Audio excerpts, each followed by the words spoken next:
All right, what's going on, everybody? Saturday night, and you guys know where it's at. It's the Red Cup Review. I am your host, Rob Banks, and today I've got a brand new guest with me tonight, Thor from Darth Castle. We are honored that we could join you.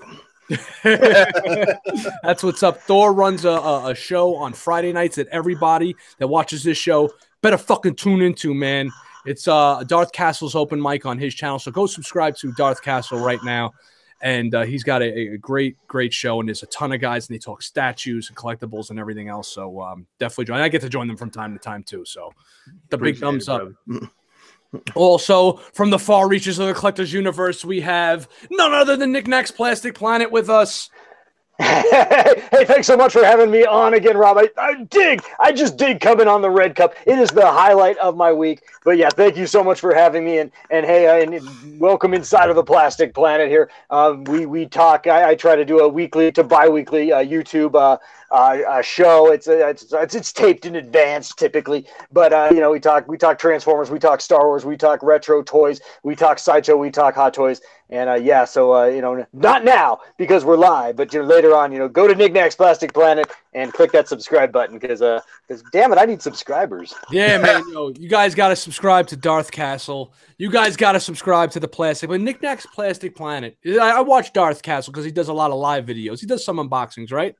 Oh yeah. We unbox live on Facebook, and then Rodney my partner Rodney uploads them to the channel, so we get like live interaction. We have like a Facebook group called Darth Castle Open Mic, you know, after the show, and we go live on there doing the unboxing. So, you know, yeah, man, you guys talk all. I mean, you guys are on another upper echelon of collecting, man. I mean, I was just talking to Thor about this before the show. The way, unfortunately, the collecting community will just never come together. So the way 6-scale collectors look at Marvel Legend collectors, not all of them, but some of them do, and the same way 1/4 scale and larger scale statue collectors look at us 6-scale collectors. It's kind of like this ladder or whatever. But so go subscribe to Darth Castle, subscribe to Knick-Knack's Plastic Planet. And Knick-Knack, you're one of the only channels I watch every time you get a video to come out.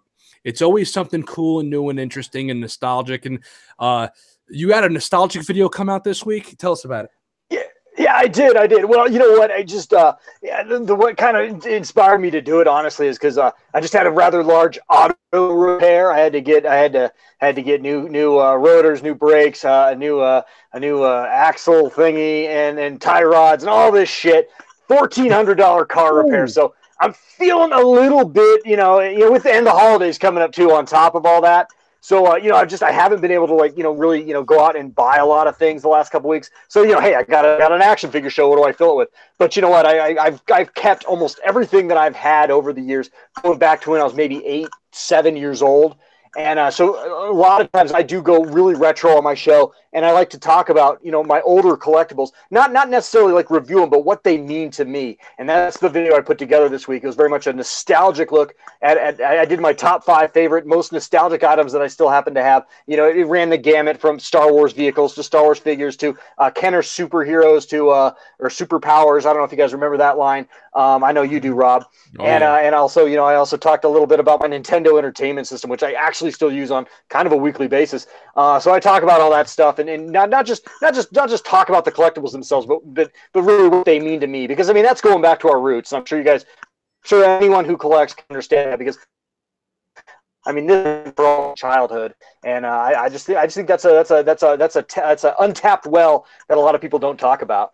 I'll tell you, you know, what's interesting is I know there's a lot of people that have YouTube channels out there, and they put out a lot of the similar content, right? You go to an action figure unboxing or an action figure review, and you get them, it's just hands and a box, and they're just pulling it out on a white background. It's the same shit over and over again. And one thing I noticed you do, Knick-Knack, and I kind of try to, I don't want to say I bite off of you in this aspect, but I try to use a little bit of a more personal influence, because I feel as though if someone's going to tune in to the Plastic Planet or the Red Cup Review, they want to see the toy, but they also want to feel like they're part of the family. That's why I don't say, oh, the fans are watching. There's always the families watching. So you definitely have like that personal connection with the person that's watching. And Thor, I know that when you guys did your unboxings too, it's not just totally focused on the figure. You guys are like sitting there, right, with the figure between you guys. It's more of like a coffee table setup. Right. Yeah, we get into you know, what's the background of the character and the story behind it and how you got into it, what basically drew you into this piece and everything. So it's not basically just, oh, you know, this is the piece, they got mixed media, we think it's all right. You know, no, it's, you know, what drew you into this piece? What got you interested?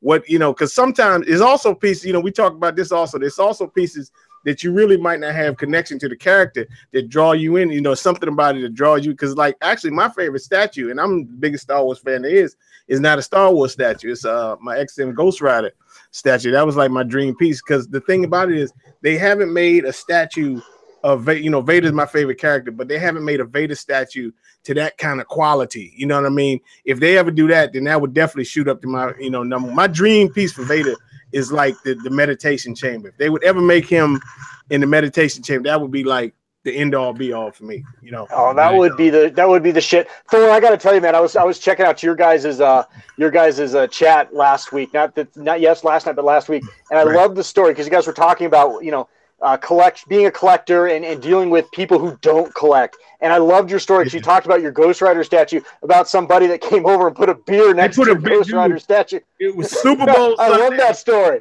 Super Bowl Sunday, my last barber, because now folk, you know, if anybody watch our chat, you know, folks, the master barber, he's my barber now. But my last barber was a woman, and she came over. She's a Cowboy fan, so she came over. We watched the Super Bowl, and the Ghost Rider used to be where Vader is right here, right? So the TV's over here, and she got her food and came down here and just, dude, there was a coffee table right in front of her. She sets the beer like right next to me and Rodney, like look at each other across the room, like, what the hell is wrong with this chick? You know what I mean? So she goes upstairs and we're like, dude, grab the beer. And she goes, where's my beer? Like we put it on the coffee table. You know where the rest of the fucking drinks go. Right, yeah. I'm like, what you gonna stand next to the statue for, man? Jesus Christ. So yeah.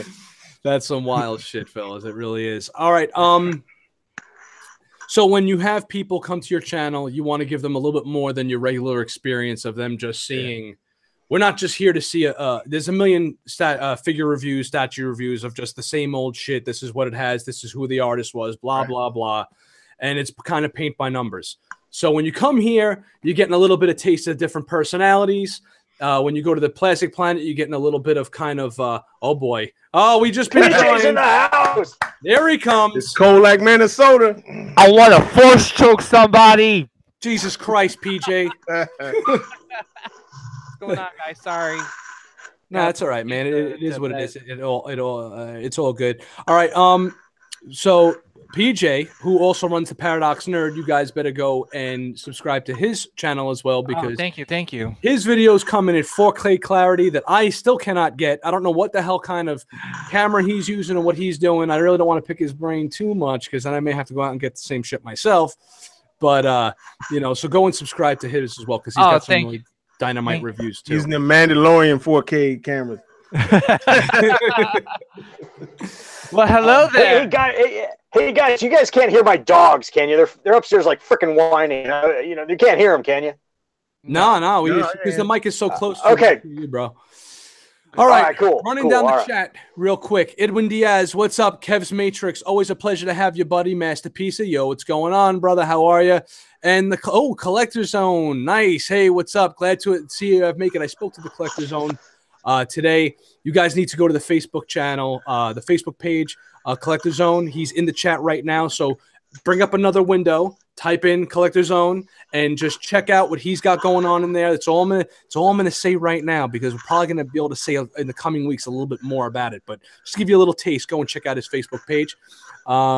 And the Odd Couple, yo, what's up, man? How are you, JJ? Oh my hey, God, boys. Good to see you. Wow, we got all the fucking all stars coming out tonight. Can I say that Odd Couple statue reviews is Odd Couple. He's an odd one. He's an odd one. Hey, listen, he's a DC. Watch out for that guy. He's a DC brother, so I'm gonna have to step up and defend him and kind of go to the bat for him because he's. Yeah, you don't have to do it. Nah, I love that guy. He's an awesome guy. Yeah. Very cool. All right, Sometimes. so again, this week's episode is brought to you guys by The Collector's Resource. Go to thecollectorsresource.com. And there's actually a reason why this week, besides for those awesome, I don't have any with me because I actually hung them up in my hallway now. The last few weeks I've been showing off those CGC comics inside those nice frames. Well, the Collector's Resource was so happy with what we've been doing with them lately that they have officially given anybody who's watching the Red Cup review 15% off by going to their website and entering the code Red Cup Review. One word. Nice. Capital R, capital C, capital R again, right? Red Cup Review. One word. You get 15% off your entire order, and you can use it as many times as you want. And they're not just a store for your CGC frames and your comic frames, which you guys should be putting that shit up in your house anyway because it's dynamite looking when done properly.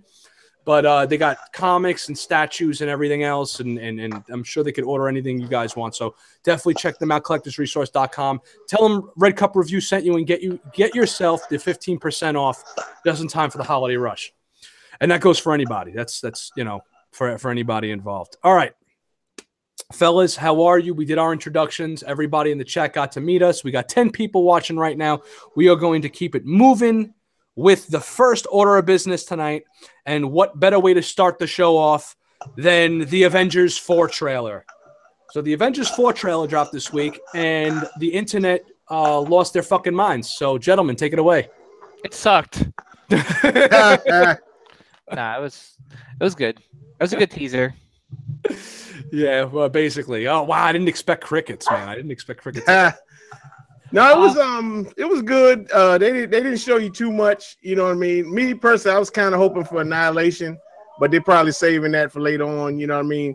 The thing that got me the most hype out the whole trailer was seeing Ronin. Anybody that know Hawkeye, he had that mask on, you know, he has this guy, he's called Ronin, and where he gives up all the archery stuff and he just goes and hacks people up. So out of the whole trailer, that was the highlight for me. Nice. Knick-Knack, anything? Hey, man, you know what? I got to tell you guys, I didn't watch it. No. No, guys, here's the thing is, I am such a casual Marvel fan that, you know what, I only watch when they come to Netflix. So I haven't even seen the first Infinity War yet. It's coming in December, so I'll let you know my opinion on it when that comes. But yeah, I don't hate Marvel. It's not like an anti-Marvel thing, but it's just, you know what? It's just so much out of my wheelhouse. I mean, we can't love it all, right? Can we love it all? We can't love it all. No. Hey, I'm a DC guy. I love my Transformers. I love my Star Wars shit. I just no hate towards the Marvel franchises, but no, I just not on my radar, man. I forgive you, Knick-Knack, because you're a Star Wars guy and you hate The Last Jedi, so I forgive you. This is the Force Awakens episode. We're getting to that later on. Christ almighty. Just so it's evolving. Just leave it up to the paradox to just bring it there right out the gate. Actually, just real quick, Knick-Knack. So if Star Wars is your favorite franchise, what's your second franchise? My second favorite franchise? Yeah. Oh, that's hard because it kind of bottlenecks after Star Wars.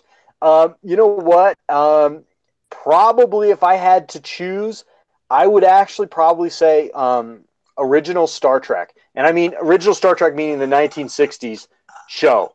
I mean, Star Trek post about 1991 isn't really my bag, but like Star Trek from 66 when The Cage came out, which was the first trailer. I know I'm getting really old, guys, I know. But probably like 66 to about, I don't know, 71 when the animated series got canceled. That's like my sweet spot. So, but you know, you ask me another day, I might tell you it's DC, it's Superman, it's Batman. And you ask me another day, I might tell you it's Generation 1 Transformers. So, you know, it really bottlenecks there. Yeah, I just wanted to know where like Marvel lies. I guess it's like all the way down in the bottom of the pile. Well, you know, and I've said this on another live stream that we talked about. You know what? So here's the thing: is I was born in 1975. You too. So yeah, it's a good year. 75 is a good vintage. I know a lot of good people born in 75. But, you know, I was born in 1975. So, you know, I said this, like I said this on another live stream a couple weeks ago. My introduction into superheroes was really like, you know, I popped my cherry metaphorically on Christopher Reeve Superman. Yeah. And, you know what?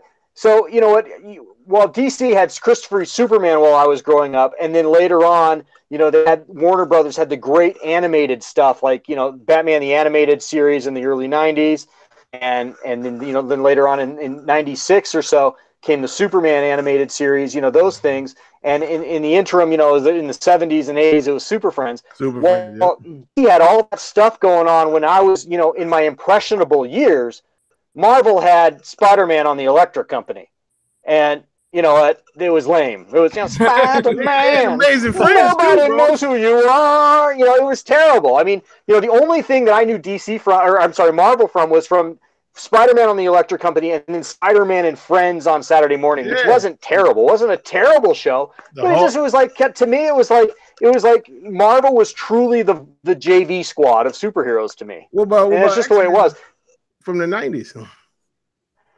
It just never tickled my fancy, I guess. I mean, I know they had a cartoon in the '90s, I know, and I just never really watched it. Now I say that, and I have another friend who's exactly my age, and he's like this huge Marvel guy, and he has been since we were little kids. So, you know, I don't know. It just wasn't the team I was on, I guess. Okay. No, it's fine. It's nothing wrong with that. You're on Team Star Wars, so that's all that matters to me. Basically, that's above all that other crap. You know, somebody asked me, this is a question I get asked quite often. If you could only have one thing, right, just one, out of all the different IPs, right, intellectual properties there are, what do you keep and what do you get rid of, right? So you only allowed one. And it always comes, as much of, I'm a huge DC guy, Batman is my end-all be-all, but it always goes back to fucking Star Wars. I'd be like, you know, when a new Marvel movie or a new DC movie's coming out, I'm like, all right, this is awesome, great. We're finally in the golden age of fucking superheroes. And then I see a Star Wars trailer, and I'm like, I'm fucking 7 years old again. Like, it doesn't matter. Like, it's and people, I think, you know, they get on us collectors and the nerd community for being like, oh, but it's just Star Wars. What makes it such a big deal over all this other much more cooler shit, like, let's say, the X-Men or the Avengers or the Justice League? Because everybody's pretty much grown up with that stuff. You know, superheroes are kind of like a universal staple. And my answer to that is, I think that it was all the like, Star Wars is more than just lightsabers and cool characters and cool special effects. Like, the Force is like a fucking religion, you know. And there's been countless amount of hours that me and Baz, for those of you that know Baz, he's usually on the show with us, have had growing up about, like, real deep conversations about philosophy and the Force and how that relates to mythology and all kinds of other things that was sprung out of that, like the Force was sprung out of all these other intellectual wells of, like, ancient mythology and Egyptian mythology and all this stuff combined into the Bible, all this stuff of awesomeness. So I think Star Wars kind of transcends everything for me. Like, you could debate whether or not Batman should be using a gun or not, and you can debate, you know, the psychological misgivings of the Joker or something, but really what it comes down to is the Force and how something like that could kind of combine and unite all of us and all that other good stuff. So that's what, to me, it's Star Wars. Yeah, you know what? That it does come back to Star Wars to me. You know what? I wish that I could just, you know, bottle I couldn't tell with all the stuff that you have in the background. No, I know, right? I know. Casual fan here. No, but I really wish that I could just bottle and just savor and keep that feeling that I had walking out of, like, our public library when I was, you know, 10 years old, after they just got done showing a viewing of Star Wars: A New Hope. You know, I'd seen it, you know, probably seen it 10 times prior to that at that point, but it was just that feeling I had, you know, walking out of the public library in 1985, having just seen Star Wars for the 10th time with my friends, and then just laying knowledge on them about it because I knew more about Star Wars than any of my friends did. And just that feeling that you had. I mean, the original trilogy, to me, if I had to stop and just, like, cut it all out, I would just keep the original trilogy, because the original trilogy to me, to people of our age, is maybe kind of like, and I can't speak to this, I wasn't there, but from what I understand, would be maybe kind of like seeing Led Zeppelin at Madison Square Garden back in 1974 or 1975. It was just fucking lightning in a bottle. It just was at the right time, at the right place, where this country was just, like, in a place where it was just ready for Star Wars, and it just was like, and it was like hit all of us at the right time growing up, because, you know, we were all at that certain special age where fairy tales still really mattered. And Star Wars was like the ultimate fairy tale. And I just feel so lucky that I was at that age, at that time, to be able to enjoy it. Yeah, it's nothing. It'll be nothing like it. It was nothing like it prior. It'll be nothing like it after. You know what I mean? You hit it all on the head. It's like I remember it was nobody on the street. Like, it wasn't a question where you gonna go see it. You were gonna go see it. You know, where nobody. Oh, you gonna go? You think you're gonna go? No, you're gonna go see it. And when I found this out, this really grounded everything for me. On the National Cathedral here in Washington, D.C., I didn't put it there. You know, I live here, but I didn't put it there. There is a Darth Vader gargoyle on the building. Oh, shit. Yes, they is.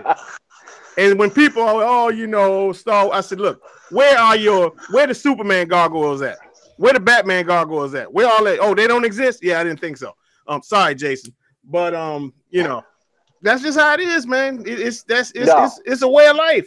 It literally, for me, it's been since I was 4 years old. Darth Vader was at my wedding with some stormtroopers. Yeah, I saw that. That was cool, man. So me, man. You may laugh at me. I swear to God, Empire Strikes Back is my favorite movie. Period. If I was on death row and they said you got one more movie, it'd be The Empire Strikes Back. Yep. I swear to God, the end of the movie, I tear up every time when it's going off. When it's I swear to God, I start busting tears, like, because that was what started it off for me. 4 years old, you know, so yeah, you know. I agree. All right, so just going back to the Marvel's trailer real quick. The Avengers 4 trailer comes. Let's talk about Star Wars. Yeah. So basically, I was at work when it first dropped, and I was actually really excited. I've been on this Infinity War high for quite some time, ever since, you know, that movie released, and it was really good. I mean, they didn't show too much. It was pretty much just showing the Avengers, like, you know, they were beaten and they were done. And you see Iron Man. He's about to. Sorry, Knick-Knack, for the spoiler alert, but you know, Iron Man. That's okay. Knick-Knack. Sorry, Iron Man is you know, on the verge of dying, and I'm wondering who's gonna save him. Is it gonna be like Captain Marvel coming out of nowhere, or whatever? So it was good. It was good. I really love Ant-Man at the end. So it kind of shows you that he got out of the quantum realm, and he's going to be a big part in like the time travel stuff that's going to be happening in the movie. Yeah. And man, Scarlett Johansson looks dope as hell. Oh, whatever. She always looks dope. Oh my goodness. That's the gargoyle. I do enjoy her backside, I will say. Yes. Oh wow, that's cool. Thor. Yes, sir. They put that in the cathedral? Yeah, I think you showed me. Yeah, you showed me this. Yeah, dude. That's sick. Keep talking for a second, Thor. I didn't see it. Oh, my bad. Hold on. I got you. Yeah, keep talking for a sec. Hang on. All right. Can you see it? Yep. That's. You see it, Knick-Knack? Oh yeah, that's it. Yeah. Oh yeah, that's awesome. So anytime you run into some non-believers, show them that one and see what they say. Oh yeah, dude, Luke Skywalker needs to be in stained glass somewhere with sunshine coming through him. You know. Hell yeah, man. Oh, we're gonna get into Space Jesus a little later on. But, my quick thoughts on the Avengers trailer. I both liked it and disliked it for the exact same reasons. I'm like a paradox of ideas about this. I love the idea that they didn't show us anything. I'm tired. I'm going to see fucking Avengers 4. Who the hell isn't besides Knick-Knack? And like I'm going, so I don't want to see anything about it. It's like, okay, you got me on the letter A in that print. That's all they could have showed, just A4. And okay, I'm going. So I like the fact they didn't show anything, but at the same time, I'm a little disappointed because I kind of want to see a little bit more. But I think they showed us just the right amount because you know that there's going to be another trailer that gives away half the fucking movie to begin with. Plus, they really shouldn't be showing us really that much anyway, considering of the cliffhanger of the last movie. Yeah.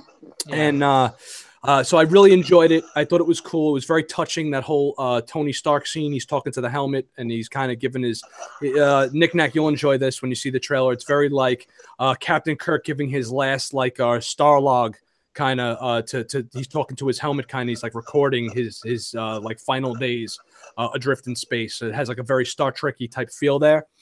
And I just want to say about the end of the movie, the end of the trailer when Ant-Man shows up. Okay, so the Captain Marvel trailer also dropped this week, earlier in the week, the second Captain Marvel trailer. And I made a joke to a friend of mine, Robin Ramos, he's in the chat once in a while, that just Ant-Man showing up at the end of that trailer was cooler than the entire anything I've seen from Captain Marvel at all. So yeah. I was like, oh, cool, Ant-Man's back, great. All I had to see was this fucking guy ring a doorbell, and I was sold on that. More than I was on the Captain Marvel stuff. But so that's my thoughts on that. So if anybody else got anything to say, what you guys got any ideas on the Captain Marvel trailer or any I did watch the Captain Marvel trailer. I've watched both of those now. All I gotta say is I'm just really excited for the real Captain Marvel to come out in April. Shazam! Oh yeah. There we go. Yep. No, listen, that's kind of rubs me the wrong way too, because Captain Marvel, Shazam, everyone calls him Shazam. We know why they changed the name. Everyone's calling him Shazam these days. They changed his name in the comics. So now Marvel's gonna have their Captain Marvel, whatever. It would have been funny if they both would have called it Captain Marvel and they both come out in the same month. That would have been really fucking confusing. People showing up in the wrong movie. Yeah, exactly. I thought there was a girl in this. Right. I thought Captain Marvel was a boy.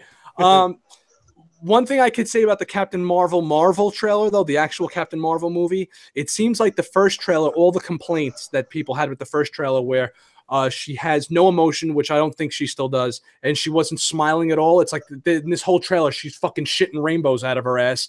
And it's like, that kind of rubbed me the wrong way, because I feel as though they showed us that first trailer and a lot of people were like, oh, she has no charisma, which I don't like Brie Larson. Yeah, she's hot, whatever. There's a fucking dime a dozen hot girls out there. But I don't think she has charisma. I think she has no personality. Not a fan. And now all of a sudden she's smiling. In this trailer, she's fucking like smiling and doing this shit while she's fucking driving the plane.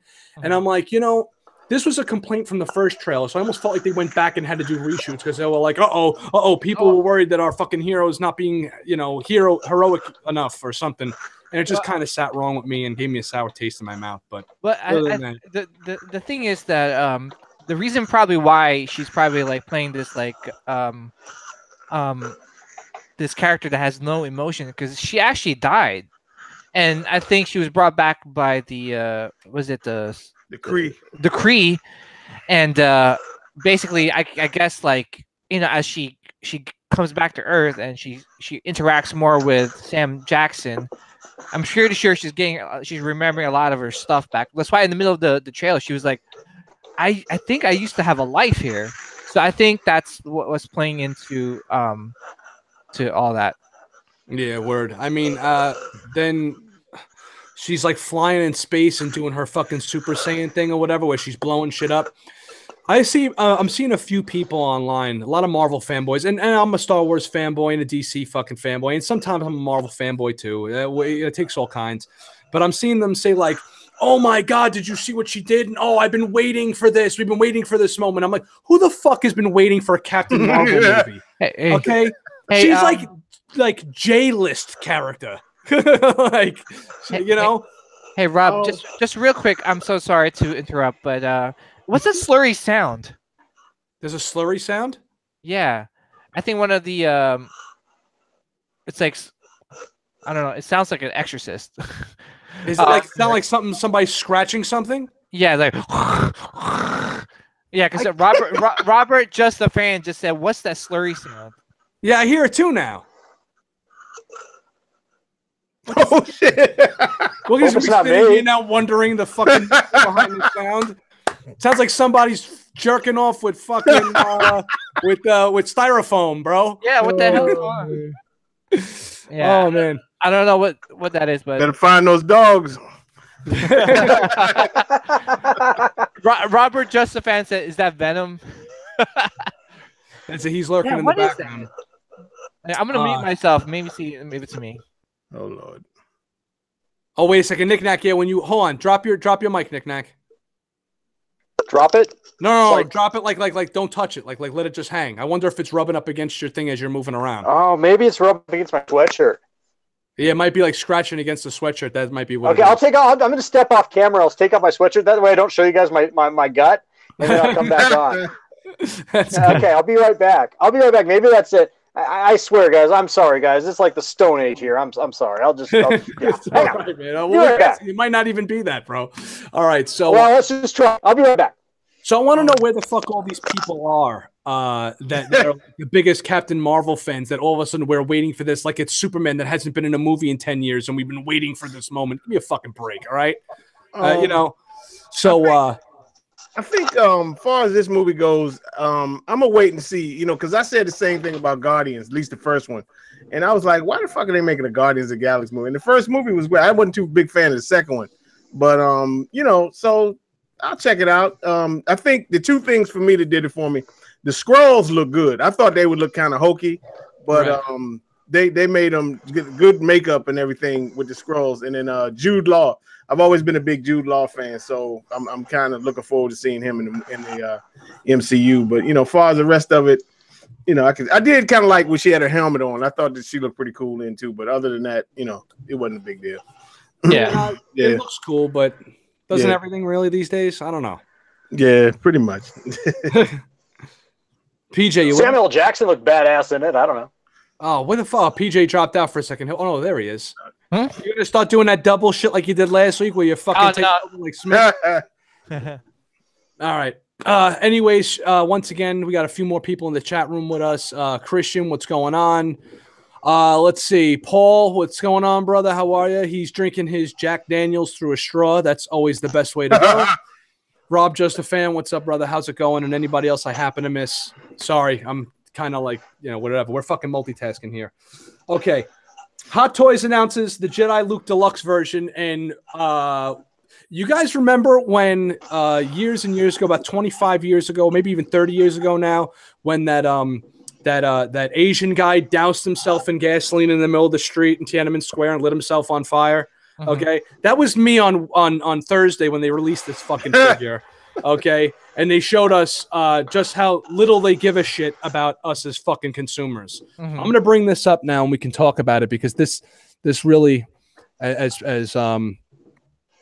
they say on Family Guy, this really grinded my gears here. And here it is right here, the deluxe Luke Skywalker figure. And he's got his hair swept to the side. He's got multiple head sculpts. He's got a little bit bigger of a mouth thing going on. What's funny about this head sculpt, as opposed to the one we already have, it kind of reminds me of the Justice League when Superman kind of smiles and he has that CGI upper lip thing going on. So that's what I'm seeing here with this figure in particular. And why the hell is Luke wearing Tatooine sandstorm robes? Because that's from a deleted scene, apparently, or Return of the Jedi, that I'm the biggest Star Wars fan and I still haven't even fucking seen. So I got to go and watch this shit now and then dig that up. And it comes with the open hand, the opened gloved hand, which is what pisses me off. That's what the other one should have came with, because that's like when Luke looks at his hand and he strikes Vader down and he sees that Vader's, you know, got like the robotic thing going on at the end of Jedi, and he stares at his open gloved hand like, oh shit, what am I doing? I got to throw the lightsaber away. So that should have came with the old release. And then you have the multiple head sculpts and all that other shit. And this kind of fucking pisses me off. Plus, it's coming in at a very high price point. I believe like around $270 or $280 or some nonsense like that. So, anybody at all have any thoughts on this? PJ, fucking Knick-Knack, what do you think? Oh, guys, I got to tell you. There was a classic Simpsons episode years ago. I think it was back when Conan O'Brien was still writing for the show. I might be mistaken, so don't hold me to that. But there's a classic Simpsons episode years ago where they're talking about who's the guy that works with Homer's boss, the assistant. Help me out here. It's been a while since I've watched Simpsons. But anyway, they're talking about not Ned Flanders. The assistant to Mr. Burns. Mr. Burns' assistant. Smithers. Yeah, Smithers, right. So Smithers collects Malibu Stacy dolls, right? And they're showing off this expo of the new Malibu Stacy dolls coming out. And they were kind of complaining about how they're all the same. And then Smithers was like, but that one comes with a brand new hat. And they were like, oh, and they all start grabbing it. It's like, this is just Luke with a brand new hat. So, yeah, I'm all in. I'm all in. Because, I mean, look, it's going to look like this here. This is what I've wanted all along. I want an action figure that looks like this. And we're finally getting that. I wish we could have gotten that the first time around, like you'd said, but you know, whatever. Better late than never, I guess. Well, what do you think, Paradox? I'm passing on this one. I mean, as much as I love Hot Toys, I love Luke. I'm fine with mine. Like I don't need the extra stuff because what's gonna end up happening is that I'm just probably gonna leave it in the box. And I always thought of Luke with his original outfit with the black, with the little sleeve to the side and his chest. So to be honest, I think this is just Hot Toys trying to make more money, and I think as consumers we should stop buying these so that they realize, like, wait a minute, like they're not stupid as we thought they are, and just release the figures the way it should be released, is with everything that it should come with. Don't release one figure, it's not even sold out in Sideshow, and then less than a year later you announce a deluxe version of it. I don't know. It's just bad business practice, I think. Yeah, I'm with you there too. And I'm watching a lot of these. I'm on a lot of different threads, and people are like, "Oh, they're a business. They need to make money too." That's the biggest fucking crock of shit I've ever heard. Because every time someone says they're a business, they need to make money. It's like, all right, go fuck yourself, you apologize. Well, go use your license, the Star Wars license, to obtain other characters that people be interested in. Instead of like re-releasing, I mean, this is basically just a rehash of the same figure that they have out now, and they're like, well, we have abundant of all these figures. Let's just make a deluxe version of it. I don't know. I gotta tell you guys, if Hot Toys is my alcoholic father, I'm handing him another beer because I'm all in on this figure. No, I mean, I hear you, Knick-Knack. It's a beautiful figure, and I love the extra accessories, but I'm looking for more of my standpoint is that I just can't do it. I just can't feed into this, because if we all buy this, guess what? Hot Toys and other companies are going to do. They're going to say, well, they are what we thought they are, and we're going to do the same thing again. And yeah, I guess a lot of people have said, like, oh, look what happened with the deluxe Luke Skywalker all those years ago from the Bespin Luke Skywalker, the 2-pack, right? They're like, oh, that was a $300 figure, so nowadays, adjusted for inflation, you're paying the same price. No, you're not. You're not even close to paying the same fucking price, because adjusted for inflation, I think is at like $340 these days. Maybe $350, not $400, almost $500. Basically, comes out to just right around $500 for both of these, and that's just fucking insane. I'm sorry, Rob. Just real quick, I just want to compare this. I mean, they're not in the same level in terms of quality, but Sideshow is releasing this figure as a deluxe version with the option to interchange all the accessories, so that you could have an Endor Luke and you could have, the regular Luke. You know what I'm saying? So I just kind of wish that Hot Toys went that route, and it's one of the few times I actually agree with Sideshow when the way they released their Luke. I wonder if the smarter thing to do, like in not obviously in hindsight is always 2020, would be to buy the Sideshow figure and then just get the head sculpt aftermarket from Hot Toys. So you pop the Hot Toy head sculpt on the Sideshow body with all that other interchangeable shit, and you pretty much got your figure. The only problem is that the Sideshow bodies are crap. Yeah, I know. So that's the only problem. Can I give a small observation? I mean, I know I'm not a Hot Toys guy, but that head up there to the right, that looks like Sebastian Stain to me. Yeah. I mean, really actually, it does. Yeah. And I hope that. And so does the one all the way to the left. Yeah, I agree, and I hope that he reconsiders in actually playing Luke, like a younger Luke Skywalker, probably after, the Return of the Jedi. If they did do if they did do a Luke prequel, I'm all in on Sebastian Stan playing young Luke. The fucking guy looks like he'd be his son, for Christ's sakes. Yeah, seriously. I'd actually like to see between Empire and Jedi to see his progression. You know what I I mean? So, well, if they do Shadows of the Empire, man, Shadows of the Empire. Yeah, I mean, canon. You know what I mean? Yeah. Yeah. Yeah, I know. I know I'm in the minority on this one, and that's cool. I totally accept that. But to me, it's like I don't mind having multiple Lukes from Return of the Jedi. I've got, hey, behind me, I've got the farm boy Luke Skywalker. I've got Luke Skywalker and Stormtrooper. I've got Luke Skywalker and X-wing.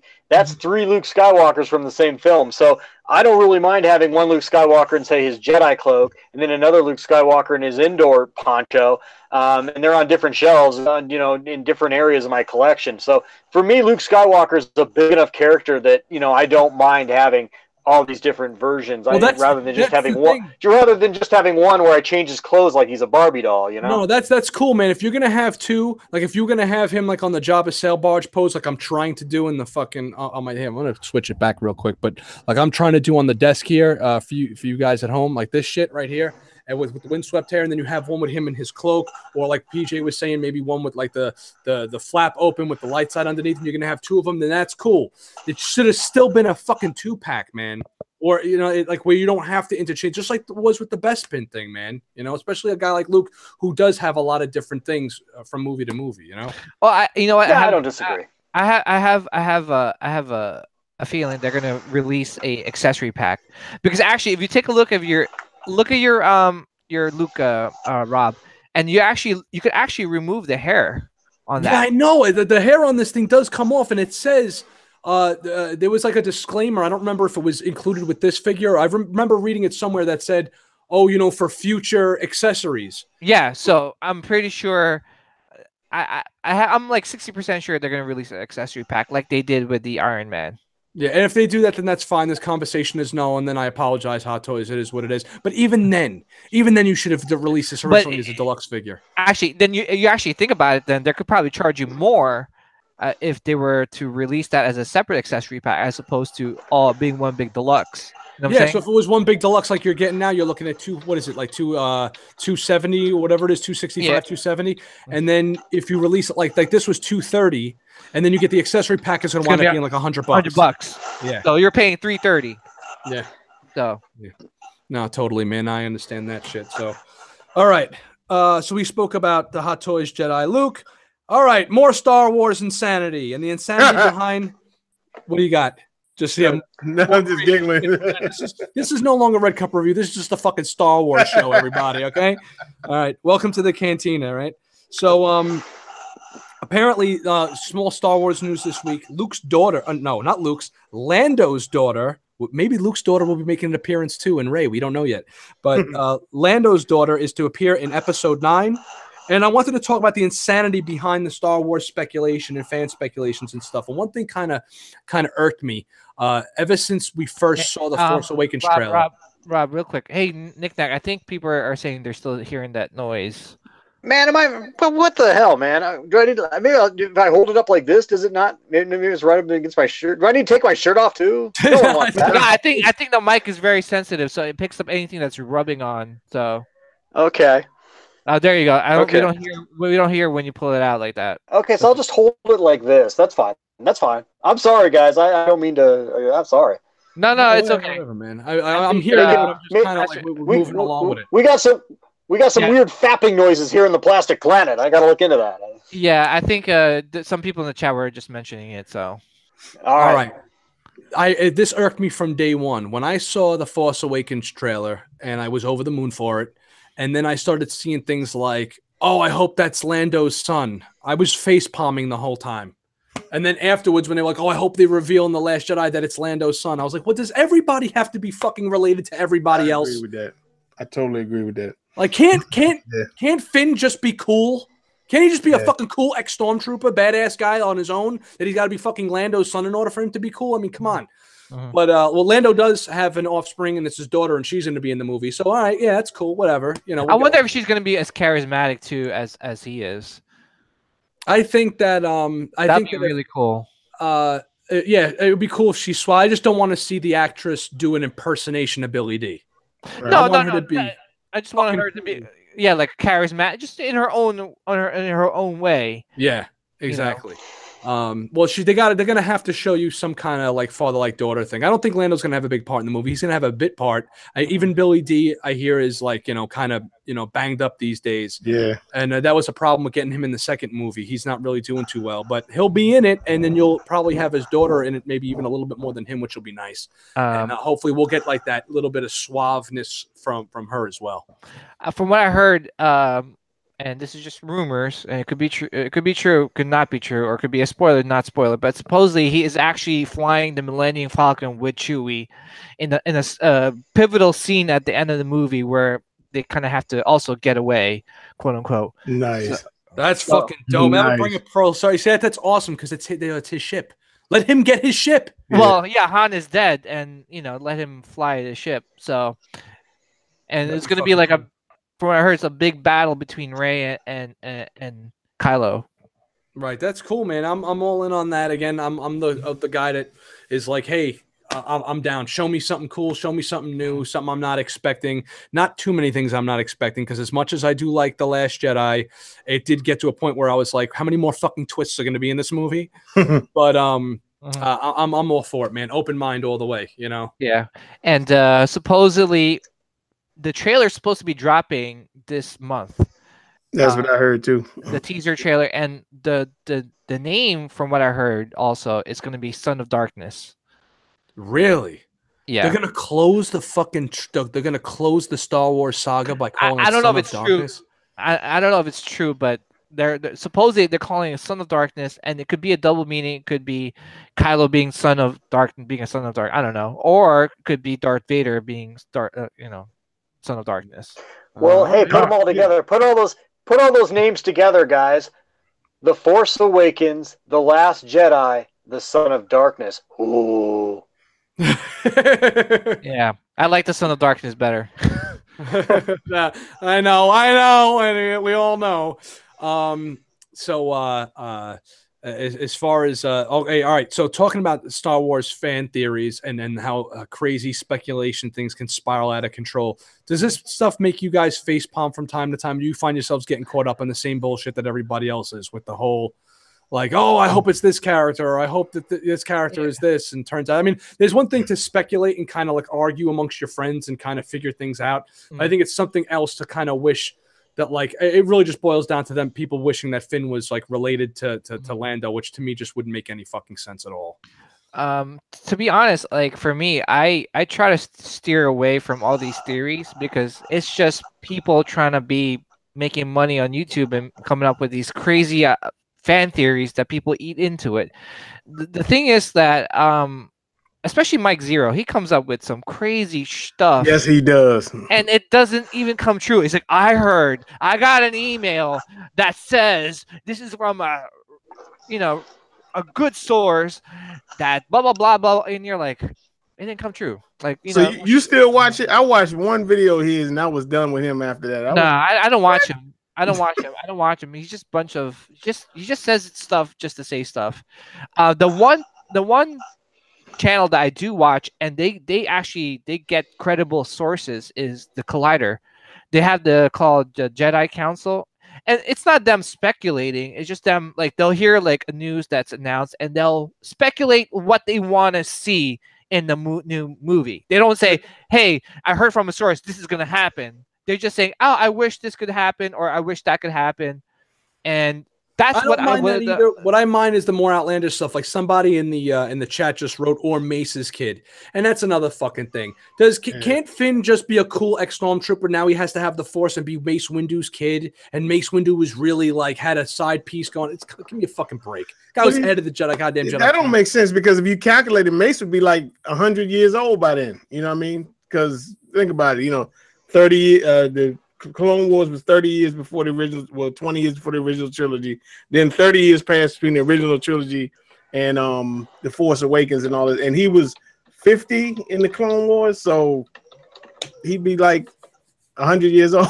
That's ridiculous, man. Yeah, you know what I mean? I don't want to crap on anybody's, headcanon or nothing like that and try to sound like I'm above this, but sometimes this just fucking spirals out of control. It's one thing to say, oh, I hope Rey is like Kylo's sister, or I hope Rey might be Luke's daughter or something, or even when I was hearing that Rey was fucking Obi-Wan's daughter or something like that. That didn't bother me. That one bothered me a little bit, but not as much as any of this other. Maybe it's just this thing with Finn having to be an offshoot of somebody. Like, I just want, sometimes in Star Wars you have your Jedi characters, and then you're also supposed to have your other badass characters that don't have to have a lightsaber. Han Solo is awesome. He doesn't need the Force. Finn is pretty fucking cool. He doesn't need it either. Leave these guys alone, man. Let them just be their own version of cool. At least that's how I think. No, I agree, and I was kind of glad that Ray wasn't related to somebody. You know what I mean? When it came out, oh, your parents were drunkards and sold you or whatever. I was kind of relieved, because I agree with you. Everybody doesn't need to be related to somebody. My thing, create new content. You know what I mean? New characters, cut the ties. Go forward. You know what I mean? Just don't do carbon copies of what brought you to this point. Speaking of carbon copies, wait, okay. What is that? What the fuck? What's that? No. Where's it sounds like ghosts wailing. It really does.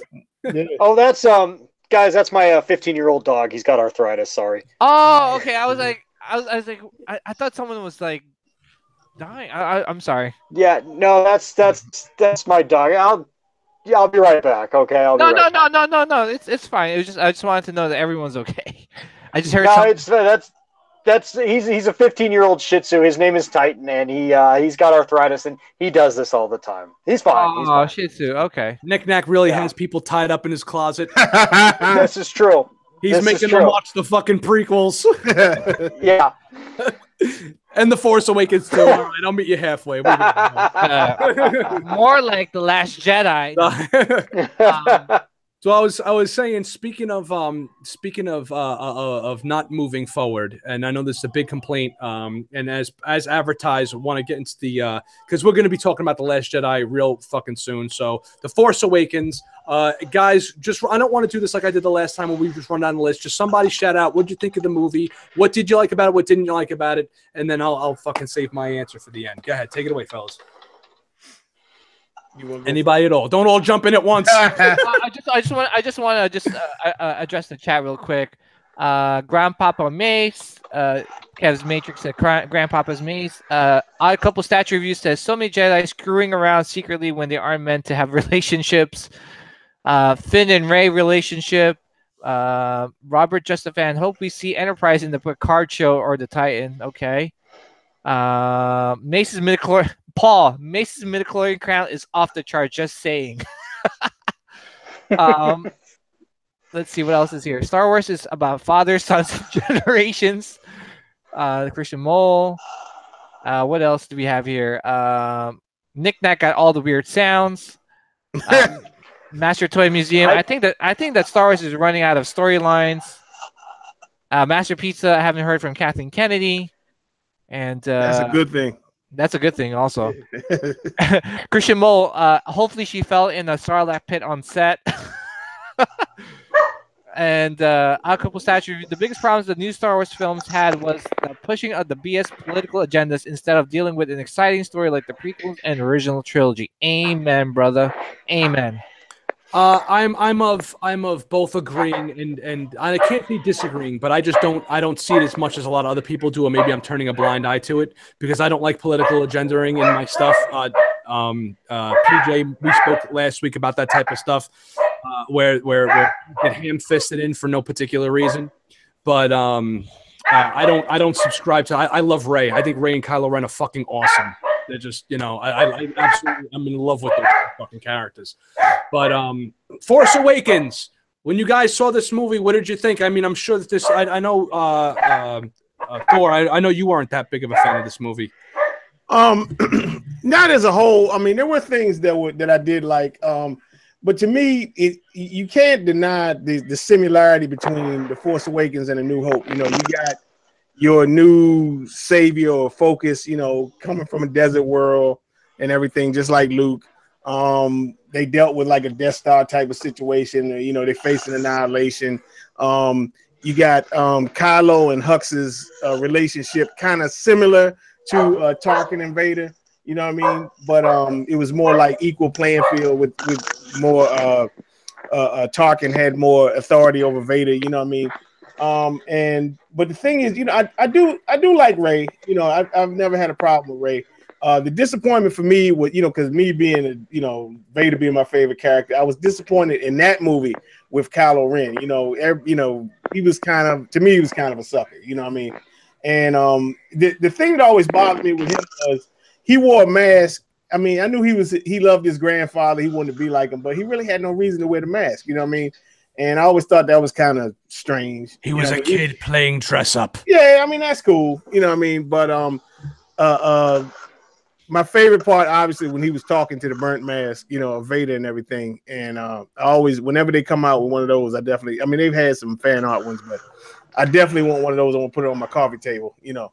But it wasn't terrible. It just, I think the build-up, I was just a little underwhelmed, you know what I mean? But one thing I'm noticing with both of these movies, Rey keeps having this pull to the dark side, you know what I mean? There are little hints in there. And the thing is, because what they originally wanted to do in the original trilogy was Luke was supposed, because remember, it was supposed to be called Revenge of the Jedi instead of Return of the Jedi.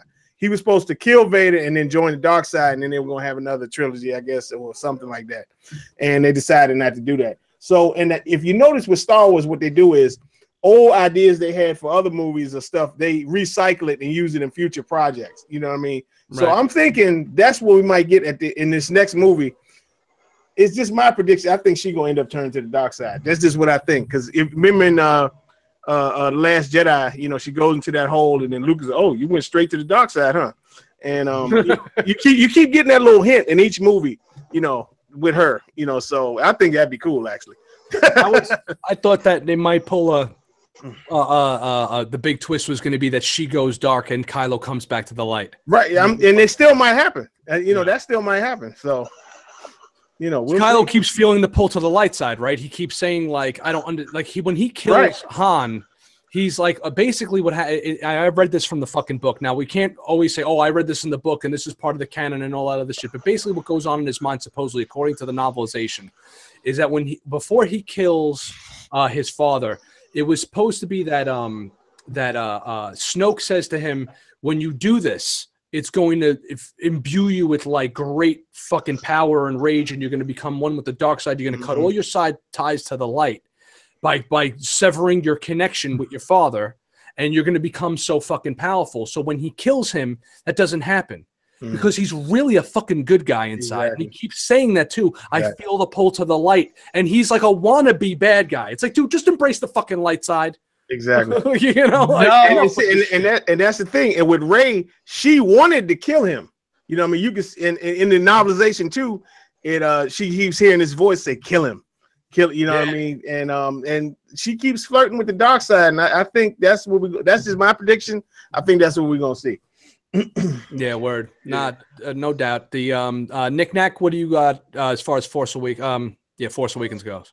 Yeah, Force Awakens is like, to me, it's like the Force Awakens is like a Halloween bag, guys. It's like you got your Snickers bars in there, you got your Reese's peanut butter cups in there, and those are delicious. But then you also got a lot of black licorice in there, and you got some you got candy those corn. Like, you know, you got a lot of bad candy in there, you know. Mm-hmm. And so, like, there's just some things in The Force Awakens that I loved. I loved the part where Kylo was talking to Darth Vader's charred up helmet. I mean, I don't know how the hell he got it, but it was still really cool. That's a good question. Yeah, I mean, I really dug that.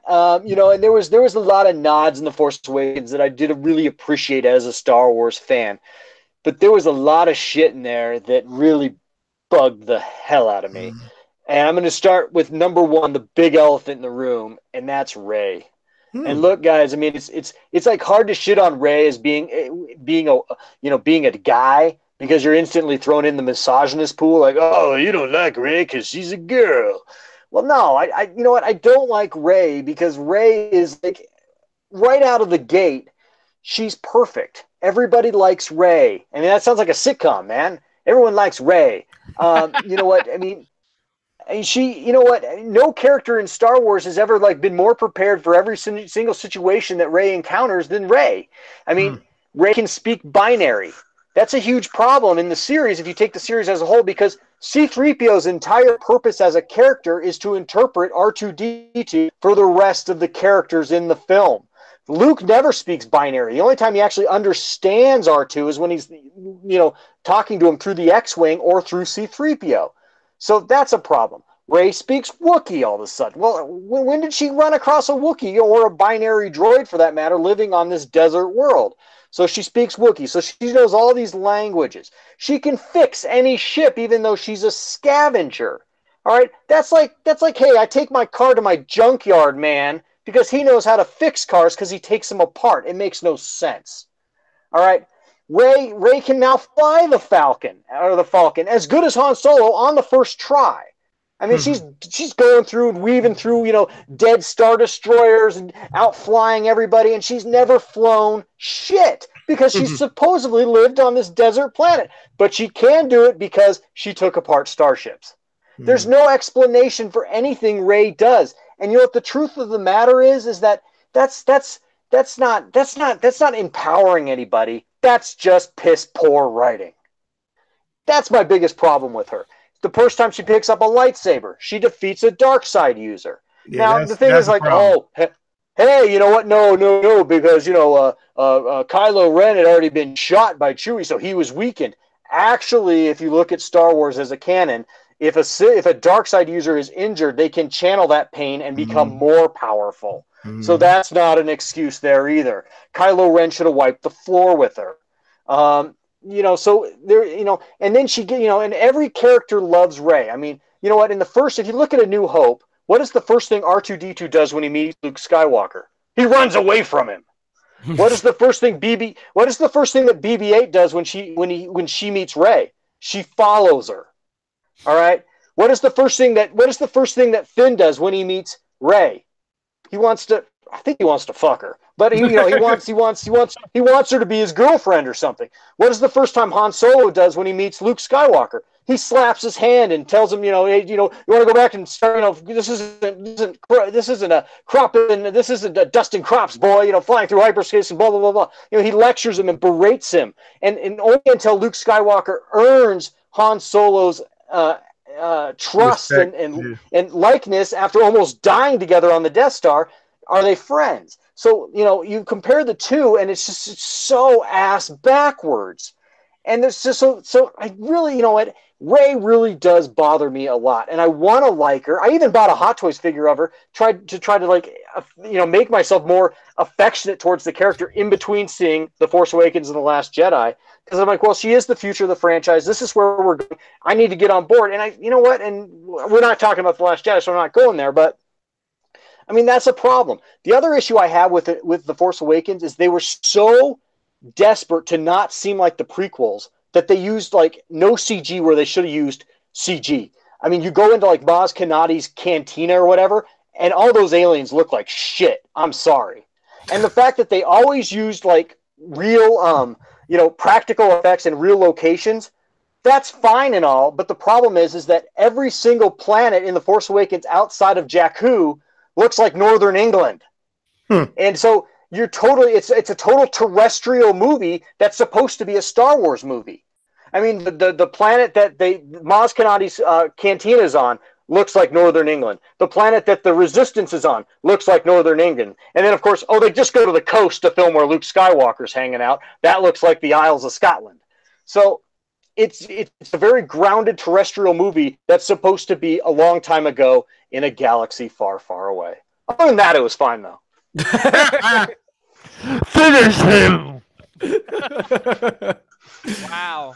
I don't know how I could follow that. I don't think I could. That's a pretty good. You made some awesome points there, Knick-Knack, as always. But for me, when I first watched The Force Awakens, I was just like the prequels with Episode 1. I was just happy that Star Wars is back, and it was just one of the first times where George Lucas wasn't directing the movie. And I was kind of excited about that because the whole prequels was he just took too much on, and he was just kind of overwhelmed with that, and he just didn't want to, present jobs to each specialty where it needed they needed to. He's just like, oh, I'm gonna do the screenplay instead of giving it to someone to write the screenplay. I'm gonna direct it, even though he could have had someone direct it. I'm gonna produce it, even though he could, just a whole bunch of stuff he took upon himself. So fast forward into The Force Awakens, I'm really excited the fact that he's not being any part of that. J.J. Abrams was someone that he picked or he wanted to direct the movie because this was a recommendation by Steven Spielberg, who is, I guess molding J.J. Abrams to be this awesome director. So there's a lot of tie-ins to that. So that's why George Lucas was happy the fact that J.J. Abrams was directing it.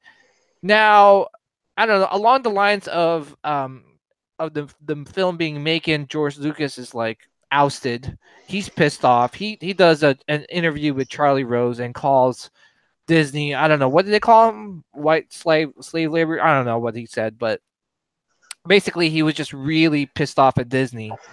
Especially since Disney brought him along to be like this consultant, and which was a perfect part for him to kind of like show them how to end the episode 7, 8, and 9. All right.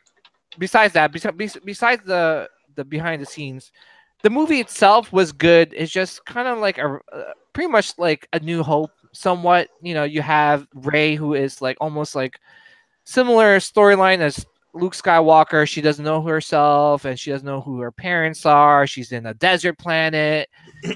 She finds a droid. All these similarities. But I have to agree with Knick-Knack is that I want to like Rey. It's just one of those that, I just felt that Rey as a female character, as a female lead character, was being forced down our throat to like her. Even though just having it happen naturally, like an Ellen Ripley, in Aliens, where we just naturally love Ripley. And Rey was just too powerful. There was no explanation. It was just, let's give her everything and anything right now. And she could you could fix ships. She could use the Force. She could mind control somebody. Mind controlling somebody is something that even Luke Skywalker didn't master till he was in the end, like the beginning of the third movie in Return of the Jedi.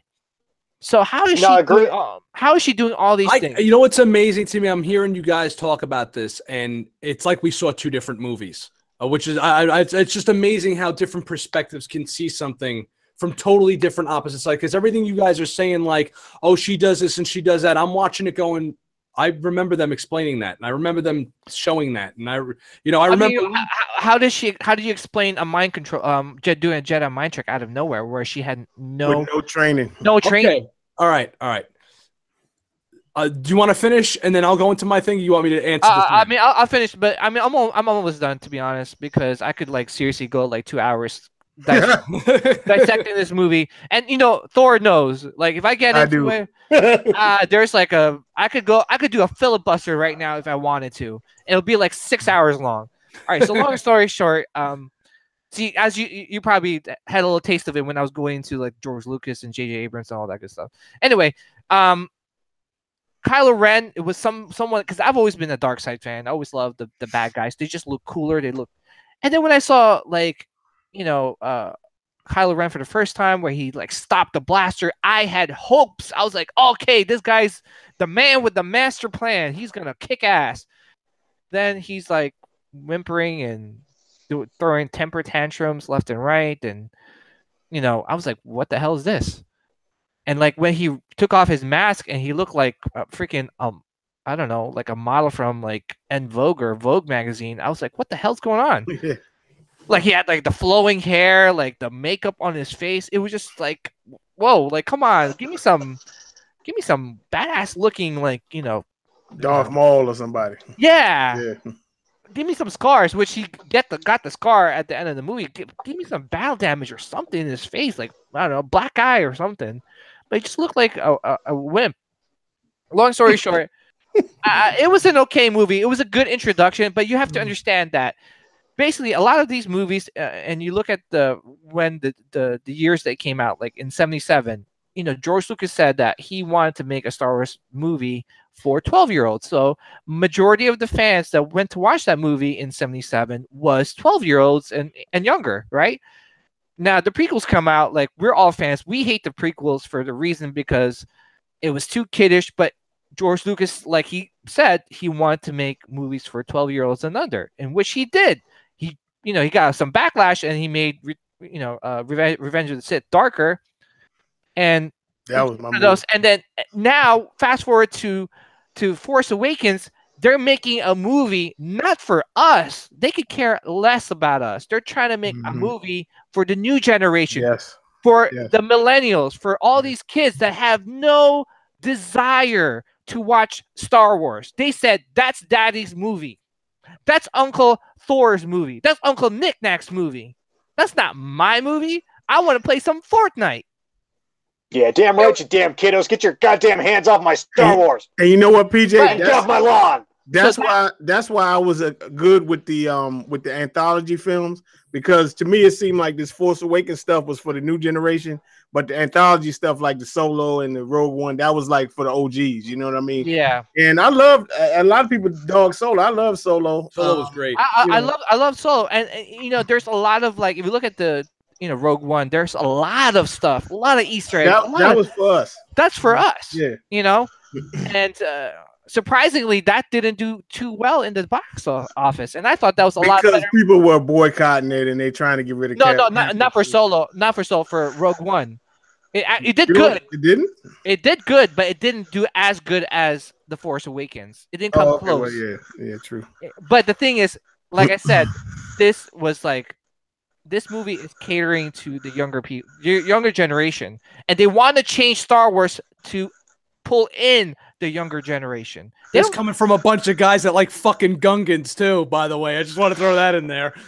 No, I mean, for me, at least like with the Gungans and whatever, I mean, that was written by George Lucas. So, I mean, it's just one of those. It's like, you have to understand, like, if you're changing Star Wars, the essence of Star Wars to pull in other people, you can't do that. You just can't do that. You can't take out the essence of Star Wars just to bring in a 21-year-old who's never watched a Star Wars movie in their life.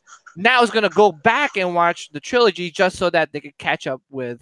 That's what they want. It's not something we want, but unfortunately, it's one of these things I'm slowly starting to accept, because they don't care about us. They don't care about us, man. Damn it. All right, go ahead. I love these movies. I'm also the youngest one here too, though. I am not a fucking millennial. I can't stand that. But all right. Okay, so now, by all means, I am going to now go through my breakdown of The Force Awakens, but I don't want it to be where I'm on my soapbox just speaking without anybody talking. So if anybody has anything to say, please, by any means, stop me, and I will address it as we go through. I want The Last Jedi to get sucks. There. Everybody empty your fucking holsters. I'm coming out firing now. Ray sucks. Let's go. Ray's fucking awesome. All right, check it out. Here's my thing. All right, you guys already broke down for everybody what the fucking Last Jedi, I mean, what the Force Awakens was. So I went into that movie just happy, like Star Wars is back, right? But I went into the prequels like, oh, thank God Star Wars is back too. And I can't even sit through those movies anymore. But this isn't about the prequels. I feel as though these new movies are actually more like the originals than the prequels were like the originals. Let's address. I want to try to address everything that everybody had said negative about this, but I'm not attacking anyone here. All right, Rey. Rey can do everything. We see Rey established as a junker and as a survivor from when she was like 8 years old, just dropped off on a fucking planet. So she's a capable warrior that Luke wasn't. Luke grew up on a farm. Rey grew up as a scavenging warrior. Fucking take a trip to the bad part of Philadelphia, Washington, D.C., or the fucking Bronx, and your chances are you will be a harder person than your average other person living in that same inner city. She is got an affinity for electronics, just like kind of Luke did. We don't know that. See, the problem with everyone's argument about Rey is that if she ends up being Luke's daughter or Leia's daughter, all these arguments go out the window. It's like all they have to say is, oh, she's Luke's daughter. And it's like, oh, okay, Rey's cool now because now we know why she can do everything. Let's remember that Luke was flying a fucking spaceship in the first movie and had never been off the planet. This guy was a moisture farmer. And the most action he's ever seen was shooting his fucking thing at bullseyeing womp rats, right? That was it. So actually, well, let me just stop you right there. Luke actually flew a T-16 Skyhopper. I'm getting real deep on you here. Yeah, but this is canon. He actually flew a T-16. Yeah, he flew a T-16 Skyhopper. It has the same control configurations as an X-Wing because they're both made by the Incom Starfighter Corporation. So Luke actually was the best Skyhopper on Tatooine because he flew through the Needle's Eye, which is a rock formation in Beggar's Canyon. So there is establishment that Luke can fly these ships. Go ahead. Oh, wait, Knick-Knack. Did you hear that from the actual audio books? That was actually in the original radio drama. Yeah, but it's also the radio drama. That's what I meant. I'm sorry. Yeah, the original radio drama that came out in 1982 or 1981. But it was also, I think it was, it's canon. It's considered canon. The whole Beggar's Canyon thing's canon. So it's actually canon because it's actually canon. And on top of that, it was Mark Hamill that actually did the voice of Luke, which is so cool. Right. That's correct. And you know what? Biggs actually terms that in the special edition in Star Wars where he talks to the Red One or Red Leader, and he says, "Don't worry about Luke. You know, he's the best bush pilot in the Outer Rim territory." So it's established. Okay, so we will say that I'll meet you guys there and say that as far as the movie itself goes, so you're talking about audio books and stuff like that, which I'm there with you. I'm down. You convinced me. Okay, Luke's got it. But as far as just seeing the movie goes, we also see her being able to fly. They mention her being able to fly things when she's running away. Oh shit, we're gonna go for this fucking spaceship. What about this one? That one's garbage. She was working on the Millennium Falcon. She was in it. She was fucking around with its controls. She knew the inner workings of that shit. Plus, she's a Force user, so let's not forget that whole thing too. So she's able to do that. The fact that she can speak all these other different languages, it kind of makes her look like a Mary Sue. However, she probably speaks to them the same way Luke fucking understands, the way Luke would understand a Chewie. They're fucking Force users. They're using the Force to communicate and shit. It's like having a Google earpiece. Luke never could understand Chewie until like later on. Because remember, like, you know, he only understands Chewie through Han Solo. You know, remember the whole exchange where Chewie hates his ass, where Chewie's about to kill him when he wants to put those binders on him in the Death Star. Right. Like, I'm going to put these on you, and Chewie's like, "Bah!" You know, I think she understands because after Solo, it made it kind of clear because he lived on a planet with a lot of different species and everything, and it seemed like that was kind of the same case with her. You know, you see, and she probably picked up languages. You know, she's at a spaceport, basically. Right, yeah. So I think that was the case with her. All right, so but I'm not going to get nitty gritty on this because I'm not going to specifically say like, oh, this wasn't laid out. It's the reason why she's able to defeat Kylo Ren at the end of the movie, the way I saw it, and the reason why she's able to do the Jedi mind trick when Kylo Ren interrogates her. And this is you want to talk about canon in the fucking book. You open up, you read the novelization when he goes into her head, and she goes, "You'll never be Darth Vader," and kind of shrugs him off. That's the Force awakening. He actually, when they do that FaceTime shit happens, and she gains all of his knowledge in that scene. It's like she basically gains all of his fucking abilities to use a lightsaber, to use the Force. She just doesn't know how it is. It just unlocks in her brain. And when I saw the movie, I was like, holy shit, she's got him. That's it. She's now equals with him. It was that darkness rises, light rises to meet it. If Kylo Ren never went in her head, he probably would have whipped her ass in the movie. It woke something up in her fucking mind. Like it was like a hard drive copy. That's how I saw it. I don't know if that's legit. I believe I read that in the novelization, but it was kind of like a hard drive copy over onto her brain. I think the reason why she beats him is number one, he's got a fucking gaping hole in his side. They show you the entire movie. Every time that bowcaster hits something, guys are going flying, like 2-3 guys, bang. So he gets hit in the stomach with it and gets dropped to one knee. So he's still pretty fucking diesel, and he's basically bleeding out. So in my head, I'm watching the movie and going, he's using the Force to stop himself from dying right now. Now, you mentioned him being a dark side user and being able to make himself more powerful. Kylo Ren is not 100% dark side. I agree with that. He is a fucking bitch from the light side of the Force that wants to be dark side. So he's not harnessing the dark side of the Force from what I'm seeing. He's just he's a wannabe. Just look at his eyes. He doesn't have the dark side eyes. You know. Right. He's not that's a good point. He's not you're right, he's not a Sith Lord. That's a good point. So he's not going full Sith Super Saiyan mode, right? He's just basically a wannabe. So she's able to defeat him because she's going all out. Now, we've seen her in the beginning of the movie, like, oh, she has no training with a lightsaber. If you could use a fucking bow staff, you could use a sword, you could use a lightsaber. It's the same shit.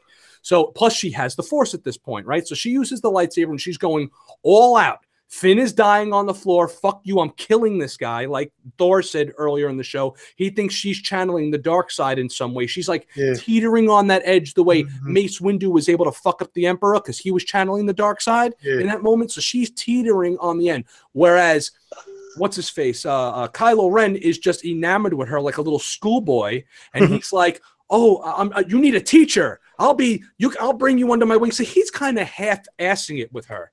He's kind of trying to be like, all right, I'll just fuck her up a little bit, and then I'll bring her over to my side. And she's like, no, I'm going to kill you right now. So she's going full Super Saiyan, and he's not. Plus, he has a hole in his side, and he's basically dying on screen practically.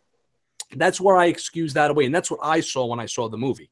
As far as why I think Kylo Ren is fucking awesome is because I think, and I'm going to insult everybody in the chat room right now, unfortunately, and everyone that sees this afterwards, but I believe that all of us are more Kylo Ren than we are Darth Vader.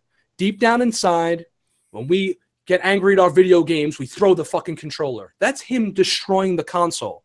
When we get angry that the food is too hot on the fucking spoon, we throw the fucking spoon and we're like, God damn it. That's Kylo Ren lashing out like the little baby. He's not tough. Now, when we first see Vader, he's full Vader. Vader walks in. The first thing we see is he fucking rolls up, chokes the guy, picks him up off the floor. He's already at his most powerful. Now, Kylo Ren.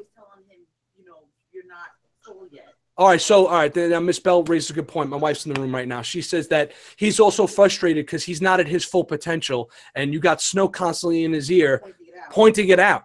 So he's like this, like, fuck, why am I not as powerful as I want to be? Like, God damn it. So everyone looks at it like, oh, he's a whiny little emo bitch. But first of all, he's not supposed to be dark side. He's being manipulated. And that makes, for me, that makes a more interesting character. Now, when we see Vader walking, like I said, he's at full Vader, super diesel mode, right?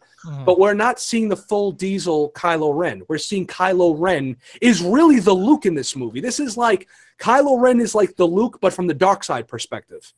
He's just a little further along in his story when we first meet him in The Force Awakens. He's like as if Luke was the moisture farmer, but had the Force. But he was dark side. So he's thinks he's more powerful than he is, and he's not. We're watching him grow, which is why everybody, even the people that hated The Last Jedi, are like, yo, Kylo Ren was the shit in that movie. Because now you're seeing him become more Vader-like. He's becoming more like established and confident in himself. So when you see him in The Force Awakens, he's like this annoying little fucking emo like nephew you just want to smack for not liking the shit that we like growing up. And then you're seeing him grow up in the second movie.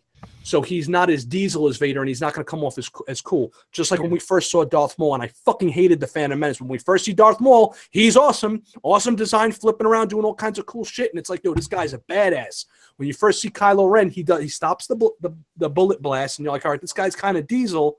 But then you see him lash out and kind of act whiny, and you're like, yo, what the fuck is going on here? And then you come to realize that this guy's just a fucking he's an impersonator. Like, what the fuck is going on? You know? And he doesn't have true Sith training either. So he's not really trained in those arts, so to speak. And plus, you know, that's you. Oh, sorry. Go ahead. No, I'm going to be the record. Right now, I'm at the record point. I kind of like said my piece, and I'm going to wind up just. Well, I don't want to interrupt. I don't want to interrupt you because you've made a lot of really, really good points. The one thing I'm going to disagree with you on, and this is the crux of what bothers me, and I think this is what the crux of what bothers a lot of people that don't like the sequel films, and why it kind of reeks of millennial entitlement, is when you mentioned when Kylo Ren lets Rey into his mind, and she becomes an equal to him. That's the equivalent of like microwaving heroes. I mean, in the original trilogy, it's established that the dark side. That the dark side is the quick and easy path.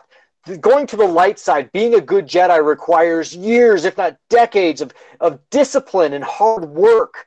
And basically, Rey becomes a Jedi because she goes into Kylo Ren's mind for 5 seconds, and now she's equal with him. Whereas he was in training for years and years and years with Luke to become a Force user.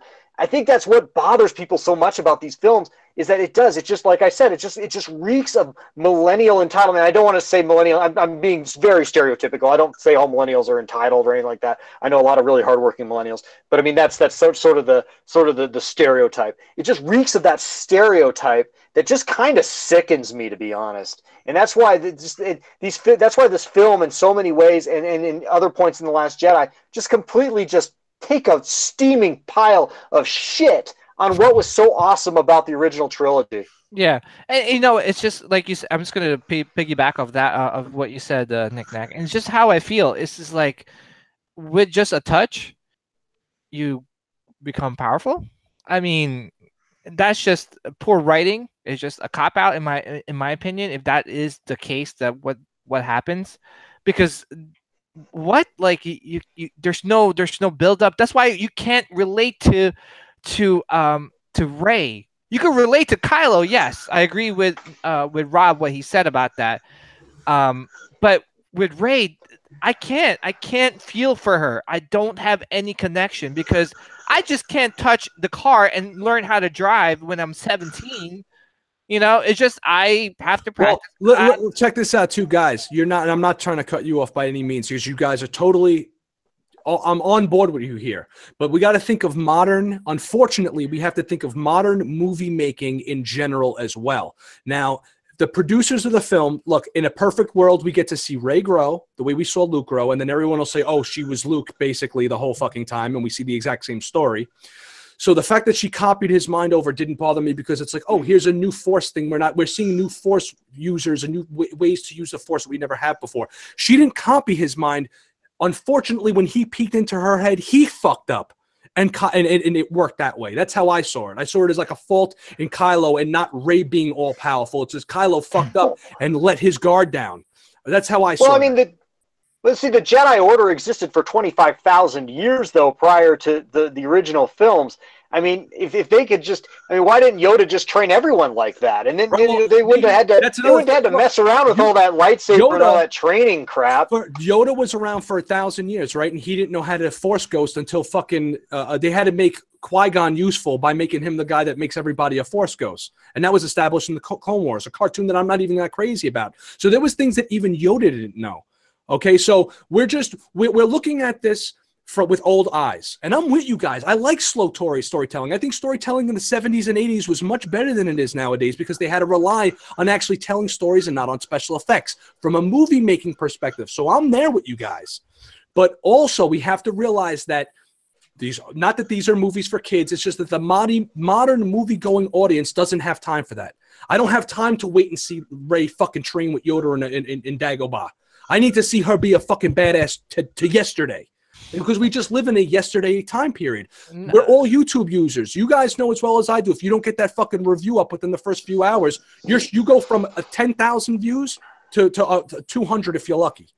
Yeah. So this is just the way movies are made now. So they needed to get Rey from point A to point B fast. How are we going to do that? Well, instead of just making her shoot fucking lightsabers out of her ass, we'll show you Kylo go into her mind and unlock that Force power and all that other shit and kind of fucking rebooting a hard drive, which we are in the computer generation, the millennial generation, and millennials can see that and go, oh shit, they woke her up like turning a fucking computer on. Like I could almost see kids in the theater saying that, like, oh, it's like pressing on my fucking PlayStation and she awoke it in the Force.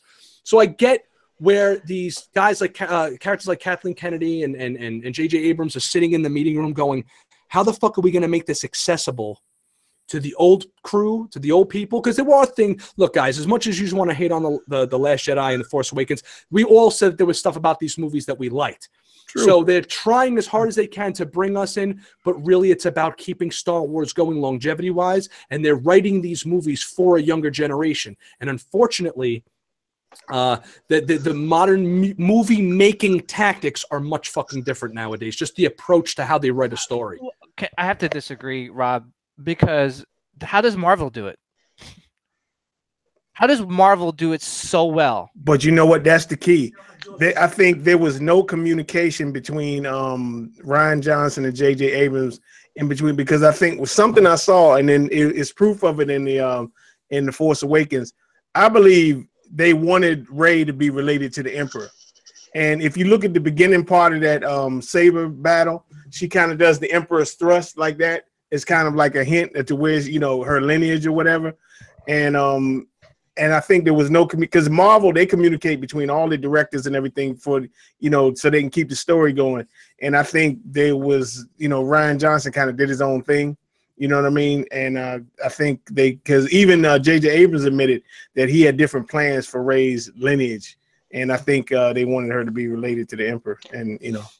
You know what? I would be all about it. They can still save Rey, and I can agree with Rob to some extent on this. They can still save Rey. We still have one more movie to go. So, you know what? Everything that I said, you know, could be completely a moot point, and they can completely redeem this character. You know what? I talk a lot about on my channel, and I talk a lot about in general why I'm so in love with Luke Skywalker's character, because he embodies what Joseph Campbell wrote about as far as the classic hero archetype. Right. You know, the hero's journey. And you know what? And Rey just is like the microwave oven version of that. And that just pisses me off. Yeah. Well, to no end. I totally agree with you there, because and that's why I mentioned modern movie making and the way people like your fucking average young person doesn't give a shit about the fucking hero's journey. You're average, not all, you're average. So I'm with you there. I kind of agree with you guys. I would have loved to have seen Rey develop over the course of 3 movies and then have her come out and do her badass scene in the 3rd movie. But they really wanted to just get, like, it's like being shot out of a cannon. Like, everything's got to be now. Like, we got to get this fucking ball rolling quickly here. So I'm seeing that from, barring how the movies were made and the decisions that were made, I could see why the decisions were made the way they were. Because movies are just made differently nowadays. The thing is, though, is the classic hero's journey is not something that just goes out of style. The classic hero's journey has been in good storytelling for 5,000 years. And any good writing that is playing in a mythological realm like Star Wars is, when you're playing in that sandbox, you kind of have to adhere to these standards if you want your story to be good. Yeah, and that's where they're jacking this up, in my opinion. Now, look, I was going to say, my hope is with Rey, and like I said, there's still one more movie. Maybe they're doing the hero's journey. I don't know if they're this forward thinking, but maybe they're doing the hero's journey in reverse. And maybe that the reason why she is so good at everything, to touch on what Thor said a little bit, is not only I'm hoping, and this is, again, we're talking about runaway fan theories here, that this is mine, and I hope it's true. Not only is she like related to the Emperor, I'm hoping she is the Emperor. I'm hoping that she is a clone of the Emperor, because that would go 1,000 times towards explaining that would be what sick. She is. Yeah. What she is. And I definitely heard that theory about that'd be sick. That actually I heard that theory about, like, the lightsaber called to her. Right. So why did it call to her? Well, yeah, my wife's bringing up, why the hell did the lightsaber call to her? Now, like, are they leading into this big crazy reveal that they've been planning, or did they just go not really prepared for this and they're just going? This is basically what it boils down to, guys. We could fucking speculate all we want, but I think, Thor, you hit it right on the head, and that's JJ has these things called mystery boxes. He sets everything up in The Force Awakens. He makes it, and I like The Force Awakens a lot because it's so much alike A New Hope. I didn't mind that. Even Han Solo makes the joke. Yeah, okay, giant fucking Death Star. We have to blow it up again. We know. Where's the weak point? Mm-hmm. So they even have like a meta commentary on that. So it was kind of like a soft reboot. I liked all the characters. I thought it was fun and exciting and adventurous. And he has these mystery boxes, JJ, right? So then they give the movie to Rian Johnson, and they just give him fucking carte blanche. And Rian Johnson just goes and writes his own fucking movie. Now, I enjoyed the Force, the Last Jedi, but it ended very much like the end of what the trilogy should have ended as. Like, it should have ended with, like, that should have been the end of the end. With, like, the mysteries of Luke Skywalker live on in the next generation and all that, with the kid with the broom boy and all that bullshit. We'll get into that in the next episode of the Red Cup when we talk about that stuff. But they gave him too much carte blanche, and he ignored a lot of the mystery boxes that JJ set up. So a lot of the complaints that I'm hearing about these movies is that if JJ comes and fixes everything, that means everybody that hated the decisions that were made in the Last Jedi are automatically going to go away because JJ miraculously fixed them by answering all the things we wanted answered in the first place. So if Rey if Rey is Luke's daughter, Han's daughter, or a clone of the Emperor, or Obi-Wan's daughter, or whatever the fuck she winds up being, now all of a sudden she's a cool character. If then we know why the lightsaber called out to her. Then, you know, if Kylo Ren winds up turning to the light side, then it makes sense why he wasn't as powerful, and that's perfect. It's like, to me, that's like, here's the thing though, Rob, and I'm sorry to just cut you off real quick, but I totally agree with what you're saying, that it's going to be cool if she's related to somebody. But the thing is, there has to be an explanation of why she's so powerful, why she's able to touch somebody and get his or her power. Now, if Rey just came along and wasn't related to anybody, and she was force sensitive, and you saw her grow as a character, just referring back to Knick-Knack's hero's journey, where she, through Luke or through Han or to whoever, learns how to become this powerful Jedi, yes, then I would be all for Rey. But you went off right off the bat. You say she's powerful, she's this, she's that. Of course, we're going to speculate. She can't be that powerful out of nowhere. She has to get it from somebody. So that's why I have a problem with Rey and the way things are going. Would you guys, let me ask you a question. Would you have the same problem if I erased your mind and I made you watch the Star Wars trilogy starting with episode 1, would you have the same problem watching Vader as a little boy go, this is a cool move, and fucking destroy everything as an 8-year-old kid? It's the same concept. But we make excuses because she's not Darth Vader and she doesn't have a high midichlorian count. How the fuck do we know what her midichlorian count is? Maybe it's as high as Vader's. Yeah, but the thing is, even with not Obi-Wan, I'm sorry, Anakin, he still had to train. He had a high midichlorian count, but he wasn't like, he blew up a fucking Imperial Starfleet by himself. He had a bunch of scrubs with him, and at 8 years old, fucking devastated the droid army. But did you see how it was? It was more of like a kiddie kind of like, oh, like. It wasn't how he did that. Let me answer to that real fast, guys. Now, okay, let me answer to that real fast. You know what? I don't think that was really a Marty Stew moment. In the fact that, first of all, he got up into space because the ship was on autopilot. Mm-hmm. He couldn't get the autopilot off. When he got the autopilot off, he was immediately shot down, crashed into the guts of the Trade Federation ship. By sheer luck, was able to blow it up. And the last part was, he escaped. And you can kind of, there is a little bit of a license there. I agree.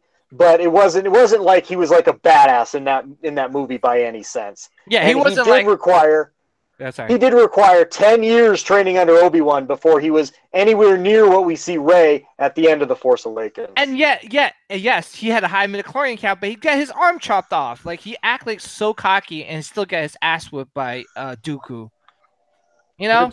Do we see? Well, I already explained off why I think she won that lightsaber battle in the end of the movie, but can we, if all of a sudden Han Solo has the Force, right? Like, let's just say Han all of a sudden has the Force. Do we turn around and say, well, how the fuck does Han Solo know how to do half the things he does? He's just a badass fucking pilot. Well, maybe Rey's a fucking diesel pilot. Maybe she's, for the last 15 years, living on a desert planet, having to fight for her life and for food every day of her life. Luke has never picked up a fucking lightsaber ever. And all of a sudden we know he's not hanging with Vader, but he's fucking deflecting lightsaber blasts, and he's attacking Imperial stormtroopers and all that other shit. And he's never been off of Tatooine, and he infiltrates the Death Star with Han Solo and is able to do all that crazy shit just because he's Luke Skywalker, but that's okay. But this girl, who for 15 years has had to fight for every meal and everything she's ever earned, all of a sudden it's we can't believe it. That's a little ridiculous. Like both movies have a sense of whimsicalness to them that you have to just kind of get lost in. Yeah, I mean, I agree with you, Rob. I mean, the thing is, though, I'm trying to compare both Luke Skywalker and Rey, and the thing is, she's more badass than Luke is. She is. Well, she's a better fighter than him. Period. And we'll get into that during the last Jedi thing too, when she fights Luke and stuff. I don't really want to jump ahead too much because I want to keep the focus where we're supposed to be focusing, but. I mean, the thing is, with Luke in the first movie, he didn't really use his lightsaber. Yeah, but he was shooting. He was running around taking out fucking stormtroopers. He was fighting in the military, for Christ's sakes. You got a guy who was cool in Beggar's Canyon. I'll give you all that, and he had the Force and all that other shit. But how long was he really, on the Millennium Falcon? And we supposed to believe before they got captured that they were traveling to Alderaan. He was a farm boy. I'm trying to remember, like him being a badass in Luke in the first, because I really didn't think he was a badass. The only time Princess Leia. Luke spent the entire first film, A New Hope. Luke spent the entire first film, really even the second film, getting his ass kicked. Yeah. Luke never kicked anyone's ass in the first 2 films. We meet Luke Skywalker. All right, he lets an astromech outsmart him, so he chases said astromech to Beggar's Canyon to retrieve him. They see sand people. He stupidly goes and spies on them, gets his ass handed to him by him. He's saved by Obi-Wan Kenobi. Obi-Wan Kenobi takes him to Mos Eisley. He goes to the bar. He sets up at the bar. The first thing he does is get his ass kicked. He's saved by Obi-Wan Kenobi. Right. They get on the Millennium Falcon. He's dueling with a training droid. The training droid kicks his ass until Obi-Wan Kenobi tells him how to reach out with the Force, because he does have that natural inclination. They get to the Death Star. They're bumbling around everywhere. The only reason that they're able to get the Stormtrooper armor is because they have a Wookiee on their side and a Jedi Knight.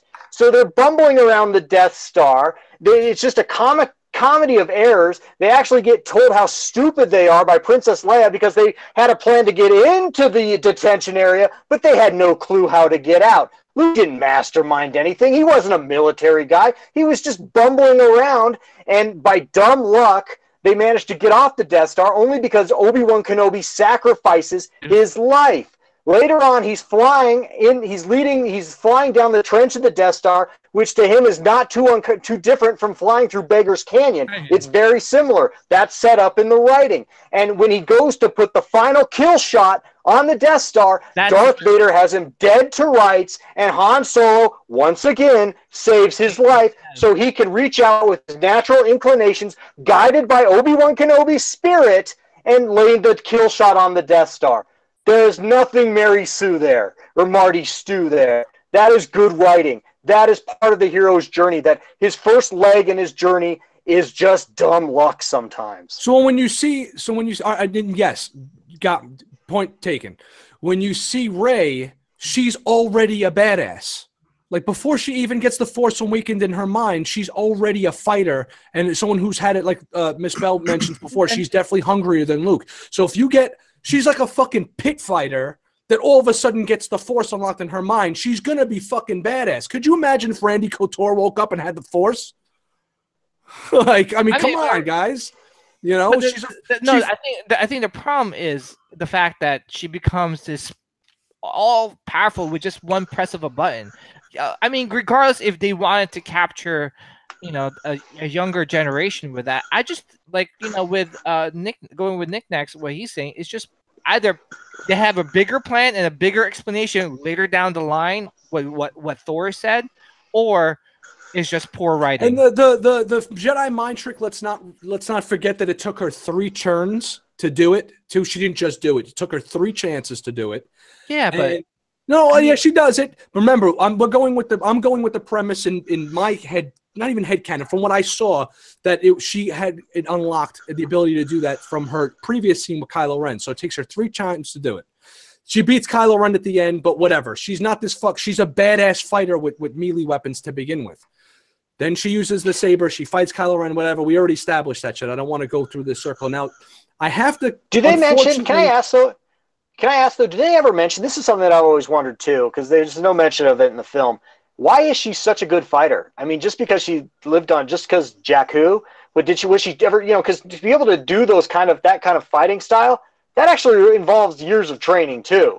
Any kind of martial artist or anything like that. They showed that. Did they talk about that in the novels or anything? I'm just asking. When she gets jumped by those thugs, and I know it's only a couple of moves, but remember, time constraints, movie, whatever. Maybe they should have showed her fuck up a whole team of guys. But she gets jumped by those street thugs, and she fucks them up real hard with her baton. And then she steps to Finn, who's a trained stormtrooper, and she fucks him up too. So they're showing you, like, yo, this girl's very capable with the hands. You step to her, she's gonna be like Ronda Rousey. She's gonna bust you up in your ass. So those 2 little scenes were supposed, I guess, maybe poorly executed, but it's supposed to show you, look, when she has a bow staff in her hand, she could fuck your ass up. That's what I got.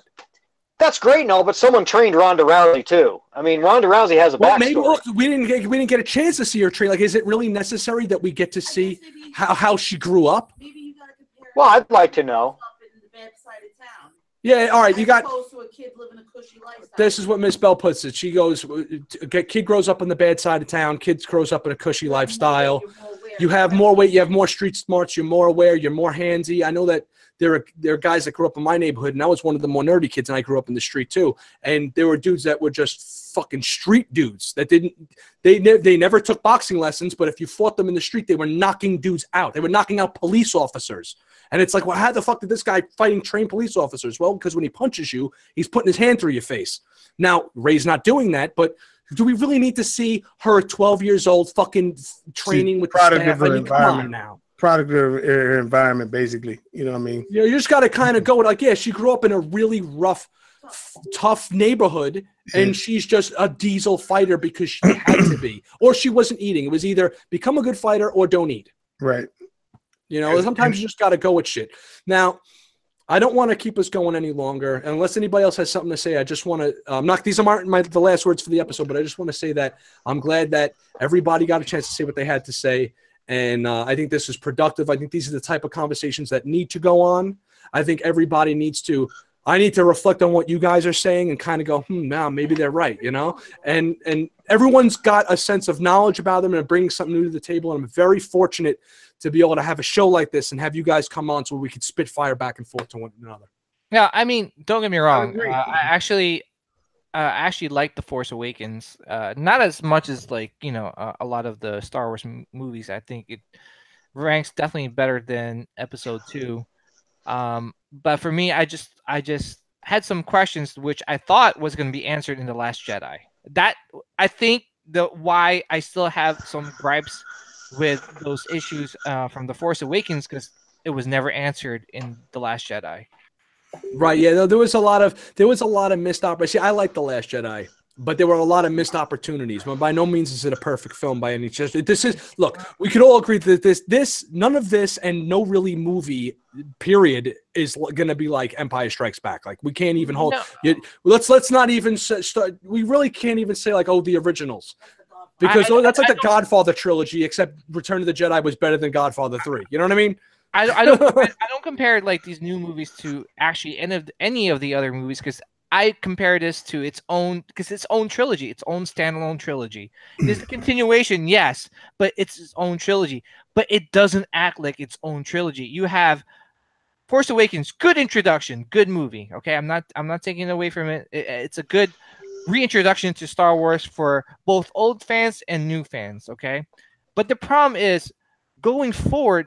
It hits like a wall where it sets up everything for the second movie, Episode 8, and you would think that it's gonna go with that, but that's the problem. It's because poor producer Kathleen Kennedy, and it's not Rian Johnson's fault. It's not all his fault. I'm not saying it's basically Kathleen Kennedy going, "Hey Ryan, here's a blank script.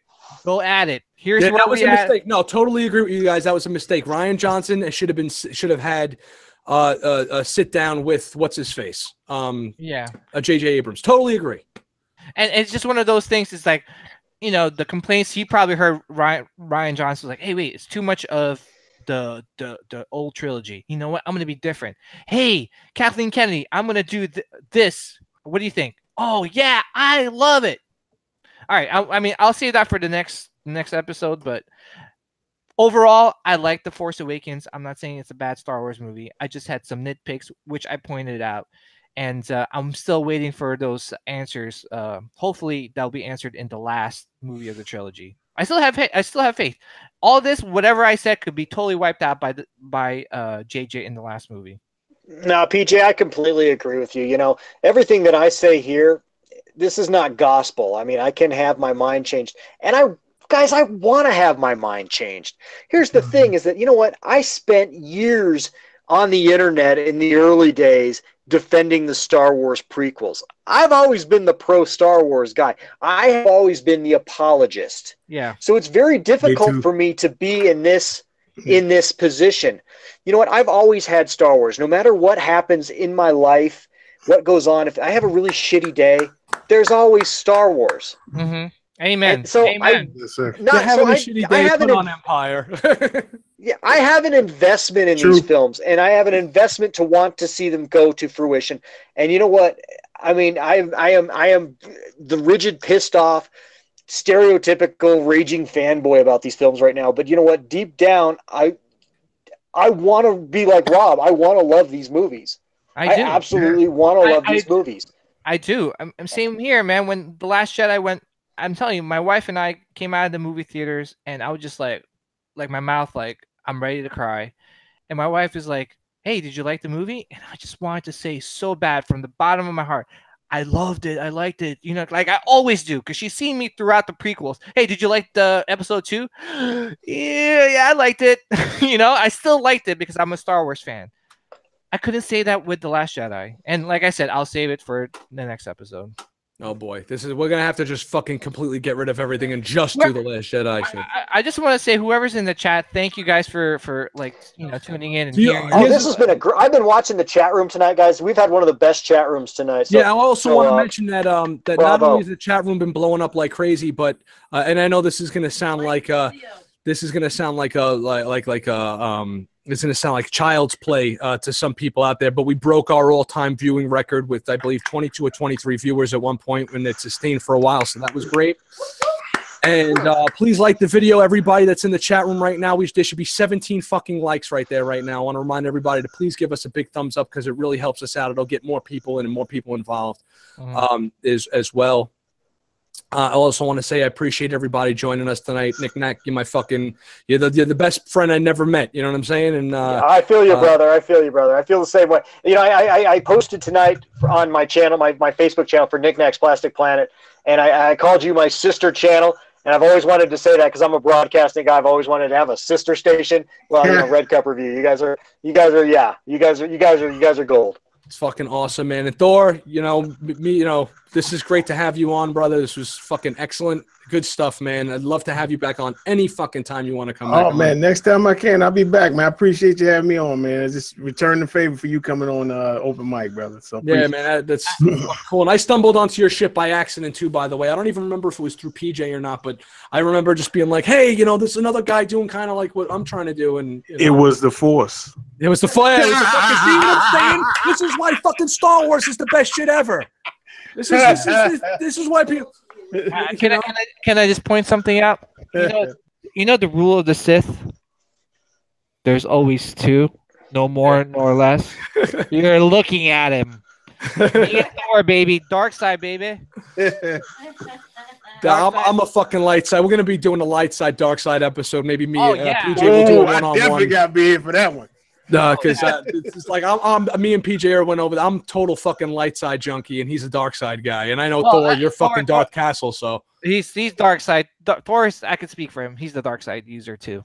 And don't you know that's the path through many people to find to be unnatural or some shit like that? Anyways. Thank you to everybody in the chat. Fellas, don't go anywhere. I'm going to shut the live stream off in about 2 seconds. We're going to do a big sign off. Real quick, I want to throw out there, Miss Bell had mentioned, does anybody subscribe to the idea that when Kylo Ren said, can you help me? And Han says anything you want. And then supposedly one of the fan theories is that he actually sticks himself with the lightsaber. Yeah. I think that's kind of bullshit, to be honest with you. I think he was just kind of tricked by Snoke and fucked up. Or did Han push it in as a last attempt to save his son for him to like wake up from the dark side? Yeah, that's another good. She's like, maybe he did that as a way for him to wake up from the dark side. Like a baby in the movie theater. Which she was crying. I mean, I kind of teared up too, but whatever. Which one? I'm sorry. Which one? Which part? Well, when he gets stuck with the lightsaber, when Han gets stuck. He's saying, did Han ignite the lightsaber? You know what I mean? Oh yeah, that was a theory. Yeah. No, I don't know if I subscribe to. I mean, it's cool. It makes for cool fan fiction and headcanon and stuff. But I just like the idea that Kylo Ren was duped by Snoke and fucked up. You know. That was another thing too. Here's something else that I didn't mention earlier. Here, we're trying to close the show out, and here's something else that just just popped in my head, and this is actual from the novelization. Snoke tells him that you kill your father, you're gonna sever the tie, and you'll be great. You'll be untouchable. This is your last. You'll kill the light side in you by doing this, right? It's almost like what the reverse of Luke having to not kill Vader in order to stay light side. He has to kill Han Solo to become total dark side, right? He kills him. He actually gets depowered. When he kills Han Solo, instead of being empowered by the dark side, it actually has an adverse effect on him, and he becomes weakened by it. And it really weighs on his head, which is why he's not as fucking evil in that final battle with Rey, because he's actually in like a ho-hum kind of like, oh, where the fuck is this power that was promised me? You ain't getting it, bro, because you're fucking light side. Pretty much. I like it. I like it, Rob. The only thing you're missing is that dartboard behind you, because you sound like Mike Zero a little bit, but it's all good. I don't know who this guy is. Who is this guy? Oh, man. He's a YouTuber. He just pulls shit out of outlandish theories, man. I mean, yeah. Don't watch him. If you want your IQ to stay where it is, don't watch him. What the fuck? You guys are comparing me to this guy. Now I gotta go and watch him. No, man. No, it's good stuff. It's good stuff. Dude, this is what Star Wars fans do. And you know what? As a Star Wars fan that can go back to 1980, you know, this is what we do: is we just speculate out our ass. Yeah, no, totally, man. Hey guys, I just wanted to show you guys real quick. I actually bought this Boss Gentle Giant for $90. Is it 80 bucks? No, I'm sorry, $80 from Big Bad Toy Store, and it's a that is sweet. It's a 1/8 scale statue, and they have like, oh my gosh, I can't wait. Boba Fett's coming out. Yeah, I saw that at Toy Fair when I had to sit down with Gentle Giant at Toy Fair. I just didn't, like an asshole, I didn't turn my fucking camera on, and they were showing me all these statues when I was there. Excellent. I can't wait to unbox it, guys. They look really good. They're doing all the bounty hunters. It looks great. Yeah, so Star Wars related. Sorry, I know we're signing off. Yeah. Hey guys, thanks for having me on again. Sorry about the weird noises from here tonight, the dog barking and the fapping noise. I'll let the guys out. I'll let the guys out of the basement with their nylon suits and their balls in their mouth and stuff, and let them go here in a minute. He's got the gimp. Yeah, the gimp. That's what I was looking for. This is Pulp Fiction now. Is it Knick-Knack's fucking running his show like it's Pulp Fiction? Yeah. It's Knick-Knack's dominatrix planet is what it is here. Yeah. Good stuff, guys. Gentlemen, don't go anywhere. For those of you in the chat, please subscribe if you haven't subscribed already to Darth Castle. Subscribe to Knick-Knack's Plastic Planet. Subscribe to the Paradox Nerd. And, of course, subscribe to the Red Cup Review. And please like this video. And go back and just like a bunch of my videos so that shit can jump up. Because we need fucking ratings here. So thank you, everybody, for joining us. We will see you next week on the Red Cup Review, where we'll probably be doing The Last Jedi. Right, we'll see you then, fellas. Yeah. Guys, don't go anywhere. I'll see you guys soon. Take care, chat room. We'll see you around.